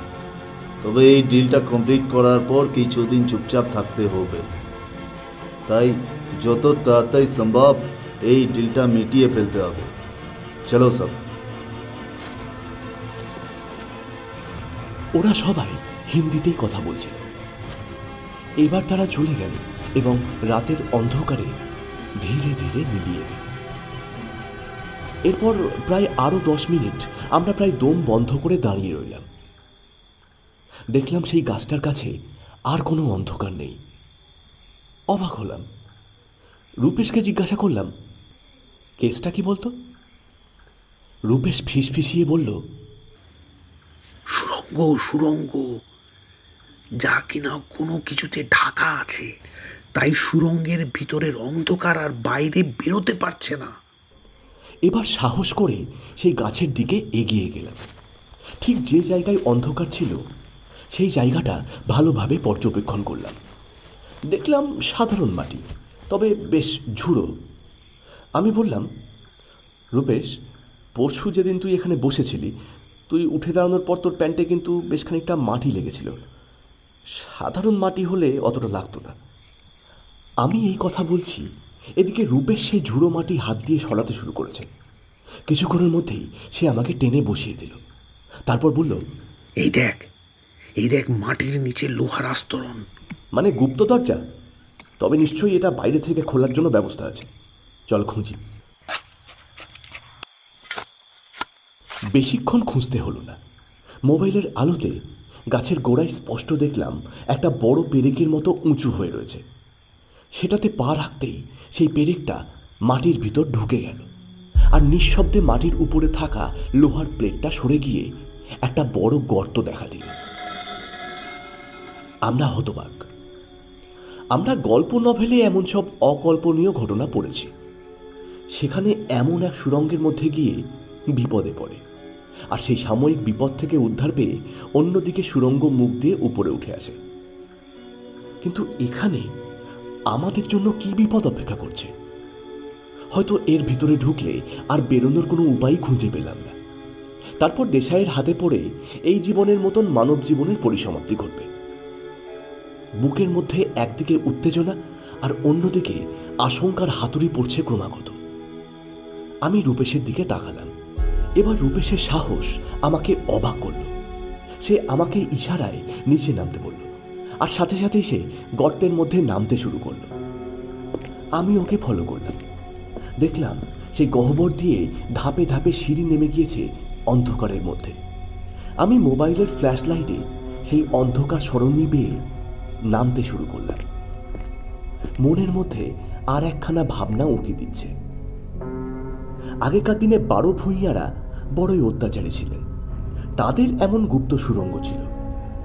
সেই সুড়ঙ্গ দিয়ে নেমে গেলে পাওয়া যায় এক বিভৎস ঘর। সেই ঘরে এখনো প্রচুর কঙ্কাল পাওয়া যায়। ভোগী জমিদার তার রাতের নেশা কাটিয়ে মেয়েদেরকে মেরে ওই গুপ্ত কুটুরিতে ফেলে রাখতেন। যদি এখানে এমন কিছু পাওয়া যায়, যেখানে নিরীহ মানুষদের কঙ্কাল ঢের পড়ে রয়েছে, যারা দেশাইয়ের কর্মকাণ্ডের কথা জেনে ফেলেছিল এমন মানুষ। কিন্তু আমার এই ভাবনায় ছেদ পড়ল। দেখলাম মাটির নিচে ঘর। সেখানে বেশ কিছু কাঠের বাক্স রয়েছে। সম্ভবত ওইসব বাক্সেই রয়েছে যুব সমাজকে নষ্ট করার জন্য মারাত্মক সব ড্রাগ। আমি অবাক। বলে ফেললাম, এত এর অর্থ ভারতের যুব সমাজ তাহলে এখন নেশার হাতে বন্দী। বকলমে দেশাই ওদের কারাগারে নিক্ষেপ করেছে। আর একটা কথা ভেবে দেখ, দেশাই কত টাকা করেছে। রূপেশ খুব মনোযোগ সহকারে সবকিছু দেখছিল, আর তার মোবাইলের ক্যামেরায় ফটো তুলছিল। আমার কথার জবাবে সে বলল, তাই তো দেখছি রে, লোকটা টাকার কুমির। যার হাতে প্রচুর অর্থ থাকে তার ক্ষমতাও থাকে অপরিসীম, আর সেই ক্ষমতার বলেই সে আজ অপরাধ জগতের বেতাজ বাদশা। তারপর একটু থেমে বলল, চল চল অন্য ঘরগুলো দেখি। আমরা পাশের ঘরে গেলাম। ঘরটাতে আলো নেই বললেই চলে। আধো অন্ধকারে যতটুকু দেখা যাচ্ছে তাতে বোঝা যাচ্ছে এটা অপেক্ষাকৃত ছোট ঘর। এখানে একটা খাটিয়ার মতো কিছু পাতানো রয়েছে।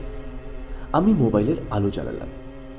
দেখলাম সেই খাটিয়ায় কে যেন শুয়ে রয়েছে। এবার উপায়? আমরা এখন তবে দেশাইয়ের হাতে বন্দী। ভয়ে বুকের মধ্যে হাতুড়ির আস্ফালন চলছে। রূপেশও কেমন নিশ্চল হয়ে রয়েছে। আমরা এখন শুধু নিজেদের শ্বাস প্রশ্বাসের শব্দ ছাড়া আর কিছুই শুনতে পাচ্ছি না। কয়েক সেকেন্ড পরে বুঝলাম লোকটা কোনো সাড়া শব্দ করছে না। ফলে হারিয়ে যাওয়া সাহস আবার কিছুটা ফিরে পেলাম। রূপেশকে বললাম, রূপেশ, চল তো কাছে গিয়ে দেখি। ভয় কি? আমরা দুজন তো আছি। আক্রমণ হলে একজনের উপর হবে, আরেকজন না হয় সেই সময় আরও কেউ থাকতে পারে কিন্তু। রূপেশ চারিদিকে সতর্ক দৃষ্টি রেখে বলল, সেটা সম্ভাবনা নেই বলবো না, তবে রিস্ক আমাদেরকে নিতেই হবে, চল। রূপেশ নিমরাজি হয়ে আমার সঙ্গে এগোল। কাছে গিয়ে বুঝতে পারলাম লোকটা ঘুমোচ্ছে। আমাদের চোখ গেল লোকটার হাত এবং পায়ের দিকে। দেখলাম লোকটার হাত পা বাঁধা রয়েছে খাটিয়ার সঙ্গে। রূপেশ বলল, ও দাদা শুনছেন? ও দাদা শুনছেন? তারপর একটু ভেবে নিয়ে আবার বলল, ও দাদা শুনছেন? দাদা শুনছেন কি? সেই মতো আমরা লোকটাকে ডাকতে শুরু করলাম। ও দাদা শুনছেন? উঠুন। ও দাদা শুনছেন? ও দাদা শুনছেন? এভাবে বেশ কয়েকবার আমরা দুজন ডাকলাম, কিন্তু লোকটা একটুও নড়লও না। আমার মনে সংশয় দেখা দিল। আমি রূপেশের কাছে আমার আশঙ্কার কথা বললাম, এই লোকটা মারা যায়নি তো? আমার কথা শুনে রূপেশ লোকটা শরীর ধরে জোরে ঝাঁকুনি দিতে দিতে একইভাবে ডাকতে লাগলো, ও দাদা শুনছেন? ও দাদা শুনছেন? বেশ কয়েকবার ঝাঁকুনি দেওয়ার পর লোকটা একটু নড়ে উঠল। তারপর ধীরে ধীরে চোখ খুলল, কিন্তু ওর চোখ দেখেই বোঝা গেল রাজ্যের ঘুম ওর চোখে বাসা বেঁধে রয়েছে। প্রথমে লোকটা ঘুম চোখে এদিক ওদিক তাকালো। তার দৃষ্টি দেখেই বোঝা যাচ্ছে এই অন্ধকারের সঙ্গে সে মানিয়ে নেবার চেষ্টা করছে।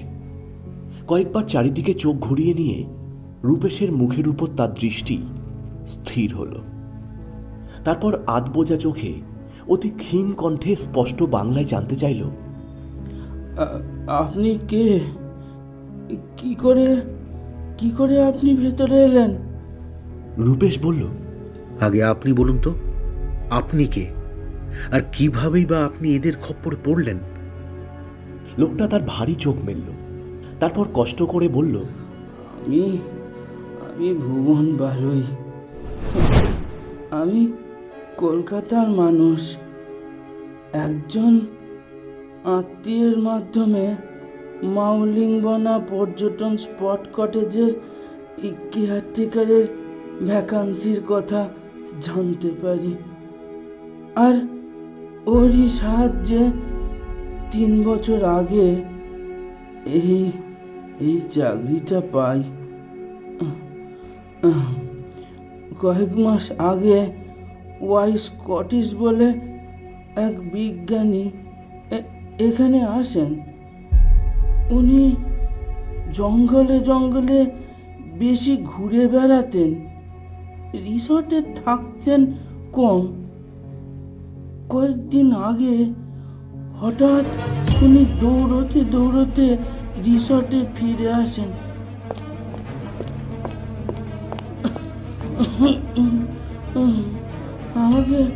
আমাকে প্রায় ধাক্কা দিয়ে উনি ওনার ঘরে ঢুকে যান।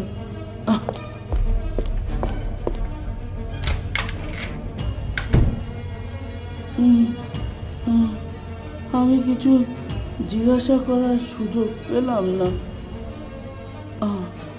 আমি তো মহা দুশ্চিন্তায় পড়লাম।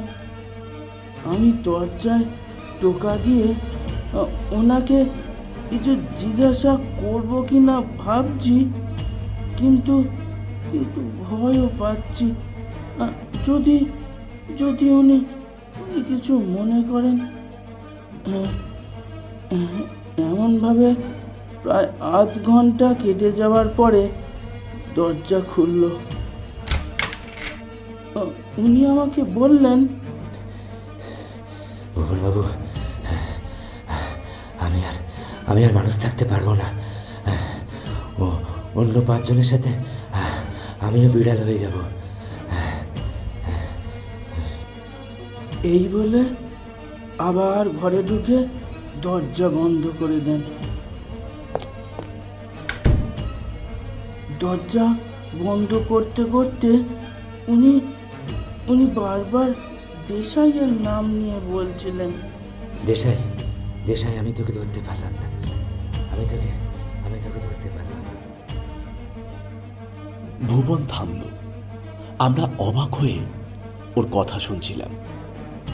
আমরা আগেই ওর হাত পায়ের বাঁধন খুলে দিয়েছিলাম। আমি বললাম, আচ্ছা আপনি এদের ডেরায় কি করে এলেন? ভুবন হাত পায়ের আড়ষ্টতা কাটানোর জন্য বার কয়েক আড়মোড়া খেল, তারপর উঠে বসে বলল,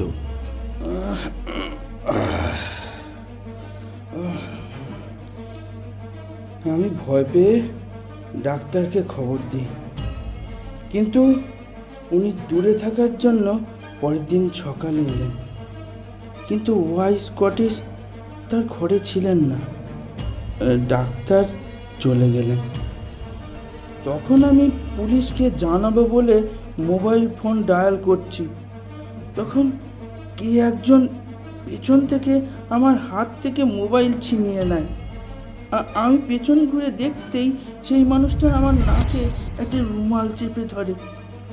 আমি প্রায় সঙ্গে সঙ্গেই অজ্ঞান হয়ে যাই। জ্ঞান ফিরতেই দেখি আমি এখানে।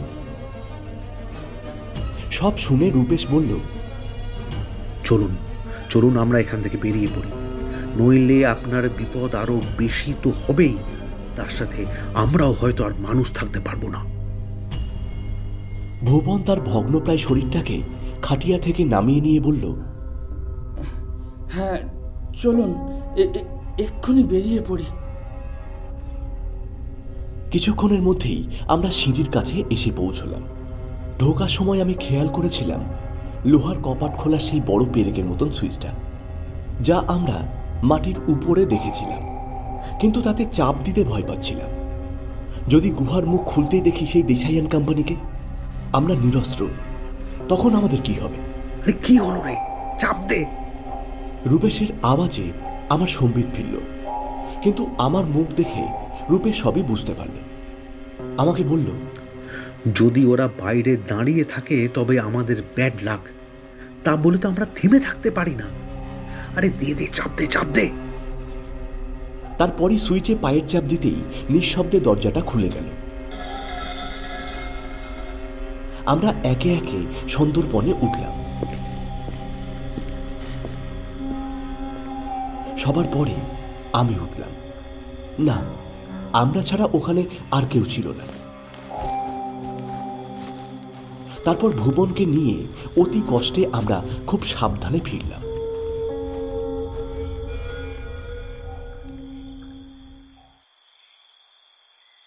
রূপেশের বরাবরই দুধ খাওয়ার অভ্যেস, তাই বাসাতে দুধের যোগান ছিল।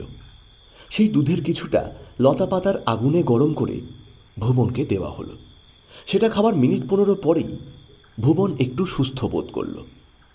তখন আমি ভুবনের দিকে সিগারেট এগিয়ে দিলাম। উনি সাথে সাথেই প্যাকেট থেকে একটি সিগারেট বার করে নিয়ে লাইটারে ধরিয়ে নিলেন।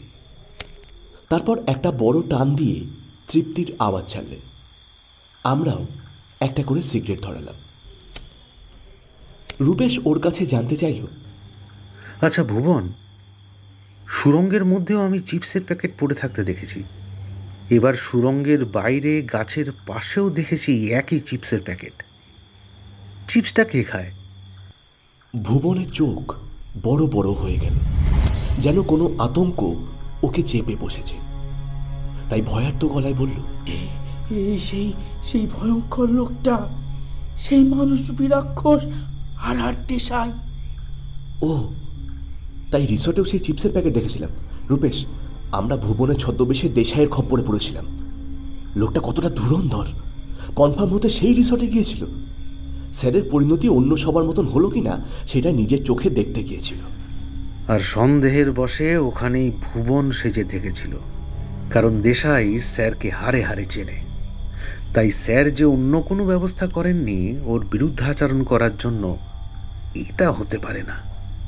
তাই সে অপেক্ষা করছিল, আর আমরা যেতেই ওর অপেক্ষা শেষ হয়। তবে সে যে ভয়ঙ্কর হয়ে উঠেছে এই ব্যাপারে আমি নিশ্চিত। দেশাই হয়তো একটা ভুল করেছিল। আমরা ফিরে গেছি কিনা সেটার কোনো কনফার্ম খবর নেওয়ার প্রয়োজন বোধ করেনি।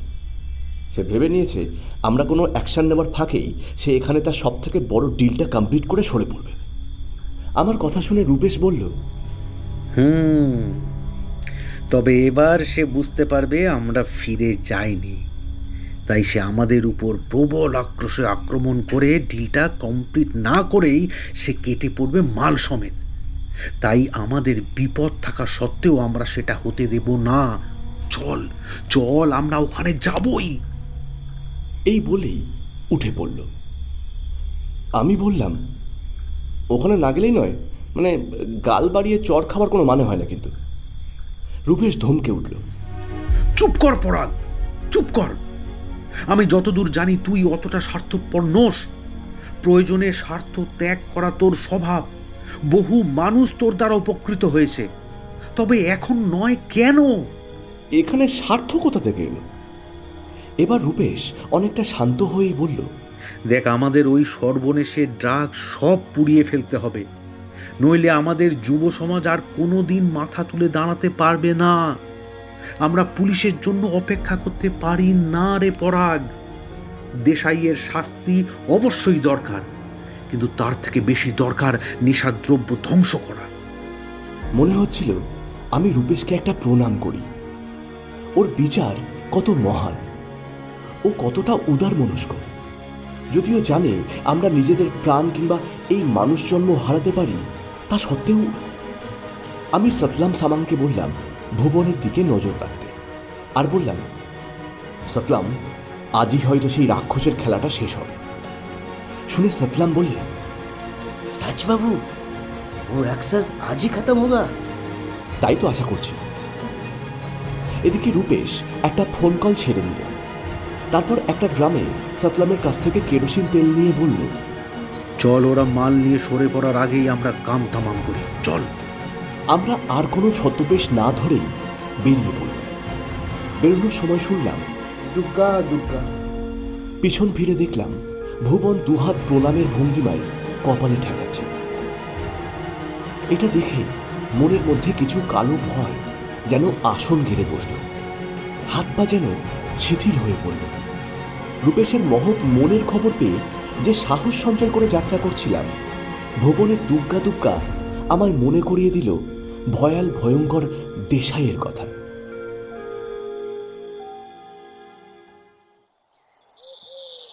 তখন সকাল হয়ে গেছে। চেনা পৃথিবী তার ঘুম ছেড়ে উঠে ছন্দে ফেরার চেষ্টা করছে। পাখিরা যথারীতি কিচিরমিচির শুরু করেছে। পথেই মানুষের কর্মব্যস্ততার ছবি দেখতে পেলাম। নীল আকাশটা সেজে উঠেছে সোনালি মুকুটে। আমরা বেশ জোর পাই হাঁটছি। কিছুক্ষণের মধ্যেই আমরা পৌঁছলাম সেই গুপ্ত গহ্বরের কাছে। আমরা যেন প্রায় উড়েই এলাম। সেখানে গিয়ে কোনো সময় নষ্ট না করেই সুইচে দিলাম চাপ। নিঃশব্দে যখন লোহার ঢাকনা সরে গুপ্ত ঘরের মুখ খুলে যাচ্ছে, ঠিক সেই সময় একটা চেনা কণ্ঠস্বর শোনা গেল, তোমাদের তো বহুত সাহস। সচকিতভাবেই আমরা দুজনেই পিছন ফিরলাম। দেখলাম এ সেই রিসর্টের ভুবন। আসলে সে আর কেউ নয়, আর দেশাই। একটা সোনালি বিড়ালের গলায় বাঁধা দড়ির একটা প্রান্ত ধরে দাঁড়িয়ে আছে আমাদের ঠিক পিছনে। আমরা ঘুরে দাঁড়াতেই বলল, अभी मैं देख रहा हूँ बंगाली लोगों का भी साहस है। तुम्हारा प्रोफेसर का परिणाम देखने के बाद भी दिल में डर नहीं लगा? इतना साहस अच्छा नहीं है, डरना भी जरूरी है। এবার রূপেশ মুখ খুলল, বলল, দেশাই, তোমার কালো দুনিয়ার খবর এখন আমাদের হাতে। তোমার এতদিনে যত কুকীর্তি সবই আমরা জানি। আমাদের কাছে সাক্ষীও আছে। সাক্ষীর কথা শুনে দেশাইয়ের ভ্রু কুঁচকে গেল। সে তখনই দুজনকে নির্দেশ দিল, तुम दोनों सामान के घर जाओ और भुवन को जल्दी यहाँ लेके आओ। আমি তাই শুনে বললাম, দেশাই, তোমার লোকদের ওখানে আর পাঠিও না। আমাদের অতটা কাঁচা খেলোয়াড় ভেবো না। ভুবন এতক্ষণে গৌহাটির কাছাকাছি পৌঁছে গিয়েছে, আর এই মিনিট 20-22-এর মধ্যে সে কলকাতার লালবাজার পুলিশের নিরাপদ আশ্রয়ে চলে যাবে। তাই তোমার শেষ খেলা এখন খেলতে হবে আমাদের উপর, কেমন? আমি মোবাইলে সময় দেখার ভান করে বললাম। সেই দুই দস্যু দাঁড়িয়ে পড়েছে। দেশাই রাগে ফুঁসছে, গড়গড় করে আওয়াজ করছে হিংস্র জন্তুর মতো। তারপরেই বলল, बेवकूफ, तुम लोग प्रोफेसर जैसे भुगतो। বলেই হাতের দড়িটা ছেড়ে দিয়ে মুখে এক বিচিত্র রকমের শীষ দেওয়ার মতন আওয়াজ করল। সাথে সাথে সেই বিড়াল লাফিয়ে পড়ল আমার দিকে। ঠিক তখনই রূপেশ আমাকে ধাক্কা দিয়ে সরিয়ে দিল। আমি মাটিতে ছিটকে পড়ে গেলাম। এদিকে সেই বিড়াল গিয়ে পড়েছে রূপেশের। রূপেশ প্রাণপণে চেষ্টা করছে যাতে বিড়ালটা তাকে না কামড়াতে পারে, আর বিড়ালও তার সর্বশক্তি দিয়ে রূপেশকে ঘায়েল করার চেষ্টা করছে।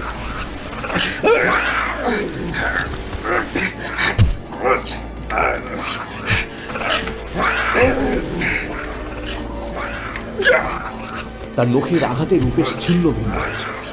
এইরকম কিছুক্ষণ চলার পর রূপেশ বিড়ালটাকে ধরে দূরে ছুঁড়ে ফেলে।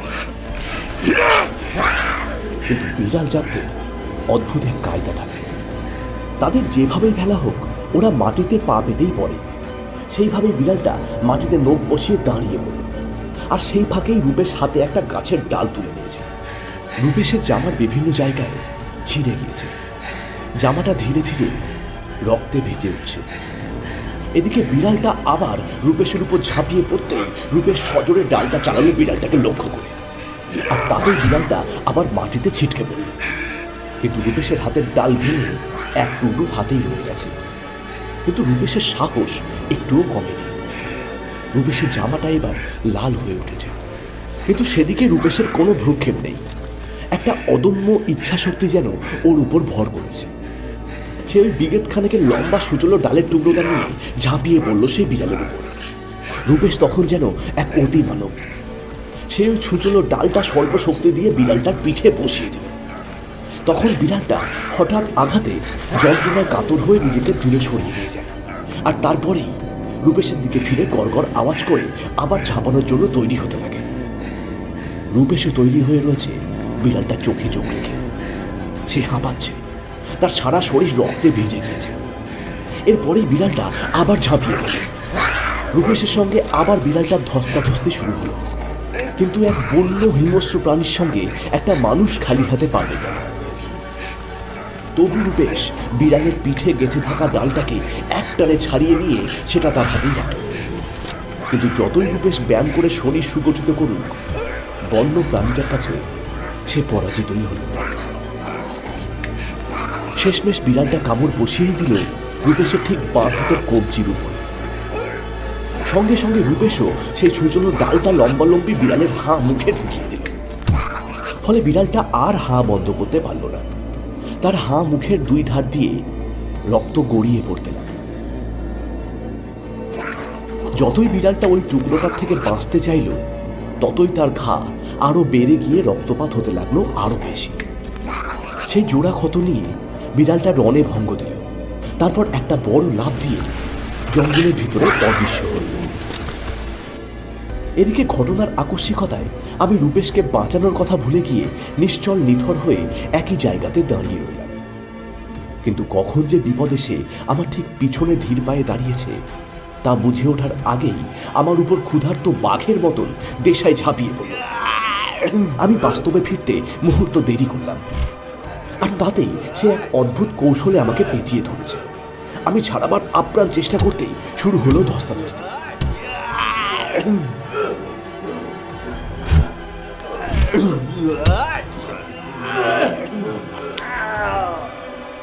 কি অপরিসীম তার গায়ের জোর! আমি শক্তিতে এঁটে উঠতে পারছিলাম। আমার হাত দুটো দেশাইয়ের অদ্ভুত প্যাচের কবলে পড়ে অকেজো হয়ে রয়েছে। আমি প্রায় আত্মসমর্পণ করেই ফেলেছিলাম, কিন্তু সেই সময় একটা আর্তনাদ শুনলাম, আর আমি মুক্ত হলাম। মুক্তি পেয়ে ঘুরে দাঁড়ালাম। দেখলাম রূপেশ একটা বড় গাছের ডাল হাতে দাঁড়িয়ে, আর দেশাই লুটিয়ে পড়েছে মাটিতে।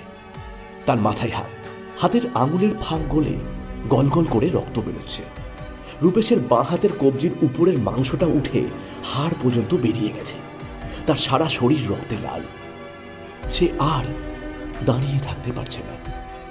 আমি নিজেকে কোনো মতে সামলে যখন রূপেশের কাছে যাওয়ার উপক্রম করছি, তখন দেখি সাদা ইউনিফর্মে কলকাতা পুলিশ চারদিকে ঘিরে ফেলেছে। ক্রাইম অফিসার সুমন রূপেশের দিকে এগিয়ে আসে। রূপেশ তখন যন্ত্রণাকাতর। প্রচুর রক্তপাতের ফলে সে প্রায় জ্ঞান হারিয়েছে। তবু সে কোনো মতে জিজ্ঞাসা করে, ভুবন ভুবন। সুমন বলে, তোমার ভাবার দরকার নেই, ভুবনটা ঠিক আছে। তুমি তাড়াতাড়ি পরাগের সাথে যাও। এবার বন্ধুর জন্য তোমার কিছু করে দেখাবার পালা। আসলে কাউকে কিছু করতে হতো না। রাস্তায় এক মহিষের পাল এমনভাবে রাস্তা জুড়ে দাঁড়িয়েছিল, তাদের তাড়িয়ে রাস্তা ক্লিয়ার করতেই 15 মিনিট দেরি হয়ে গেল। আমরা শিলংয়ে গতকাল থেকে আছি, শুধু রূপেশের কাছ থেকে গ্রিন সিগন্যাল পাওয়ার জন্য। যাও যাও, তাড়াতাড়ি যাও, রূপেশ যেন কোনো বিপদে না পড়ে। আমরা ডক্টর বাসুকে সঙ্গে এনেছি। উনি এখন সাল্লাম সামানের বাড়িতেই আছেন, তাই ভয় নেই, শুধু ভ্যাকসিনটা দিলেই হবে। ঠিক তখনই রূপেশ জ্ঞান হারায়। আমার চোখ ফেটে জল বেরিয়ে এলো। আমি হাউমাউ করে রূপেশের কাছে গিয়ে ওকে জড়িয়ে ধরলাম। রূপেশ, রূপেশ, রূপেশ, ওঠ ওঠ, রূপেশ, রূপেশ, রূপেশ চোখ খোল, রূপেশ, রূপেশ। এরপর সুমনের নির্দেশে পুলিশের গাড়ি আমাদের নিয়ে চলল সতলাম সামাংয়ের বাসায়। সুমন দেশাইয়ের উদ্দেশ্যে বলল, কি দেশাই, শেষে ধরা পড়তেই হলো। কিন্তু তুমি যা ক্ষতি করেছো তার শাস্তি কী হবে জানি না, তবে তোমাকে পাবলিকের হাতে তুলে দিলে যে তোমার নির্ঘাত মৃত্যু হবে সেটা আমি নিশ্চিত। দেশাই মাথার পিছনে হাত দিয়ে ফ্যাল ফ্যাল করে সুমনের দিকে তাকিয়ে রয়েছে।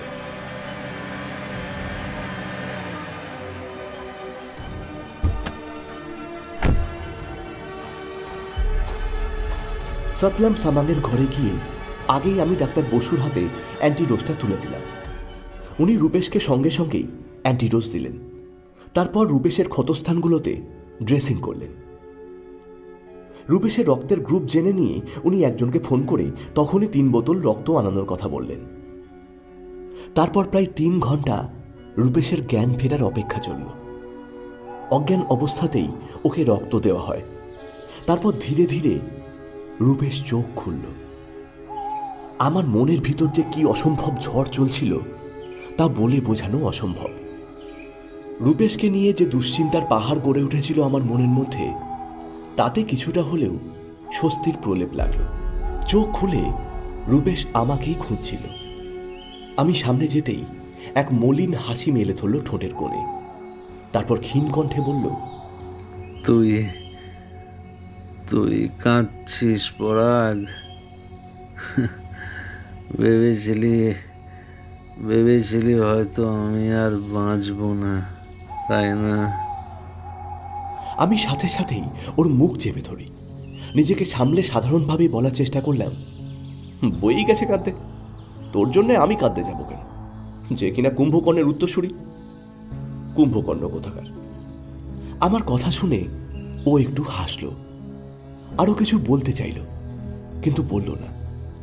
আমি ওর মুখের দিকে তাকিয়ে ভাবছি, এই সেই রূপেশ যে কিছুক্ষণ আগে এক ভয়াবহ যুদ্ধ জয় করেছে, যার এই জয়গাথা অন্তত আমার মনে স্বর্ণাক্ষরে লেখা থাকবে।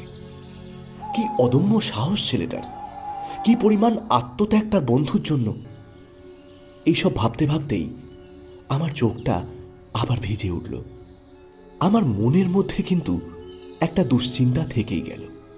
যদি অ্যান্টিডোজ কাজ না করে, যদিও স্যারের ফর্মুলা অনুযায়ী আমরা সবই করেছি, তবু যদি কোনোভাবে কোনো রকম ভুল হয়ে যায়। এবার রূপেশের মুখ দেখে আমার ভয় আরো বেড়ে গেল। তার মুখ থেকে যেন সেই হাসি উবে গেছে।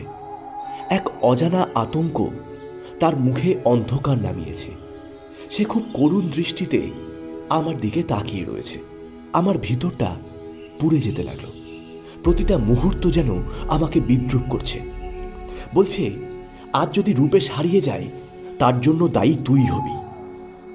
আমার মতন অত্যাধুনিক মানুষও 2 হাত জোর করে চোখ বুজে সমস্ত ভগবানের নাম স্মরণ করতে শুরু করলাম। ডাক্তার বসু কেমন সন্দেহের চোখে আমাকে দেখছিলেন, যেন আমি একজন মস্ত অপরাধী, আমার ফাঁসি হওয়া উচিত।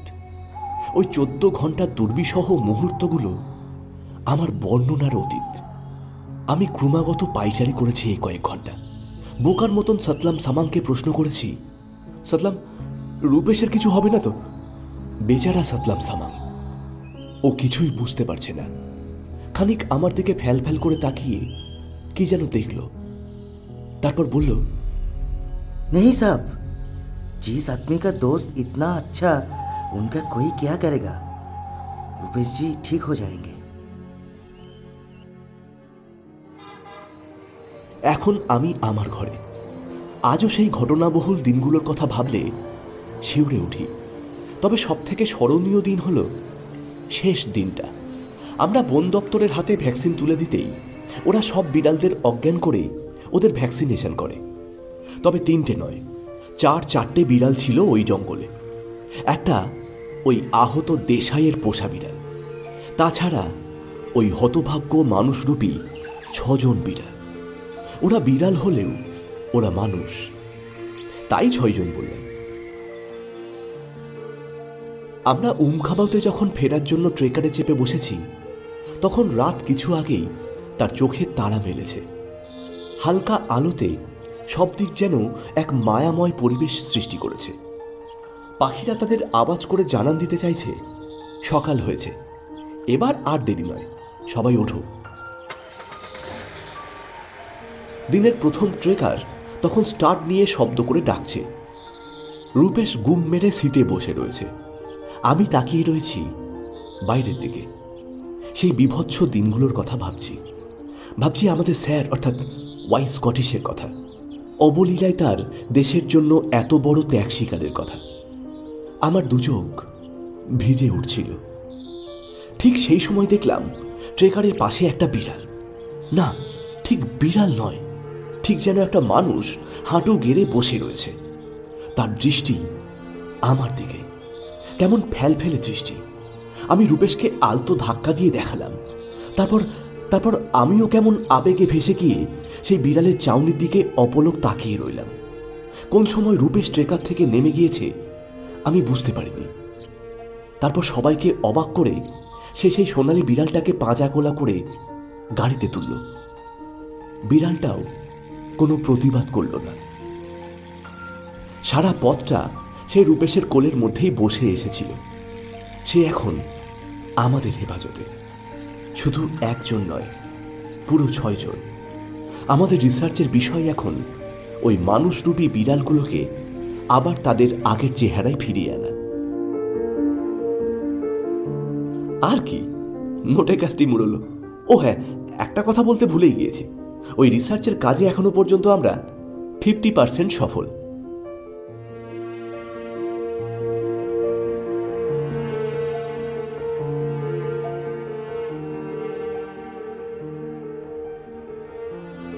এতক্ষণ আপনারা শুনলেন তাপস ঘোষের লেখা সোনালী বিড়াল। আজকের গল্প পাঠে ছিল অর্ণব, শ্যামল, শ্রমিক, তাপস, তমাল, সচ্চিদানন্দ এবং আমি মনতোষ। সম্পাদনা তমাল। যদি গল্পটি আপনাদের ভালো লেগে থাকে তাহলে অতি অবশ্যই লাইক করবেন, শেয়ার করবেন এবং কমেন্টের মাধ্যমে আপনার মূল্যবান মতামত জানাবেন। ও ভালো কথা, এখনও যদি সাবস্ক্রাইব না করে থাকেন তাহলে অতি অবশ্যই সাবস্ক্রাইব করুন আমাদের official YouTube channel down mystery lane. পরের সপ্তাহে আমরা হাজির হব আরও একটি নতুন রহস্য গল্প নিয়ে। সঙ্গে থাকুন, শুনতে থাকুন ডাউন মিস্ট্রি লেন।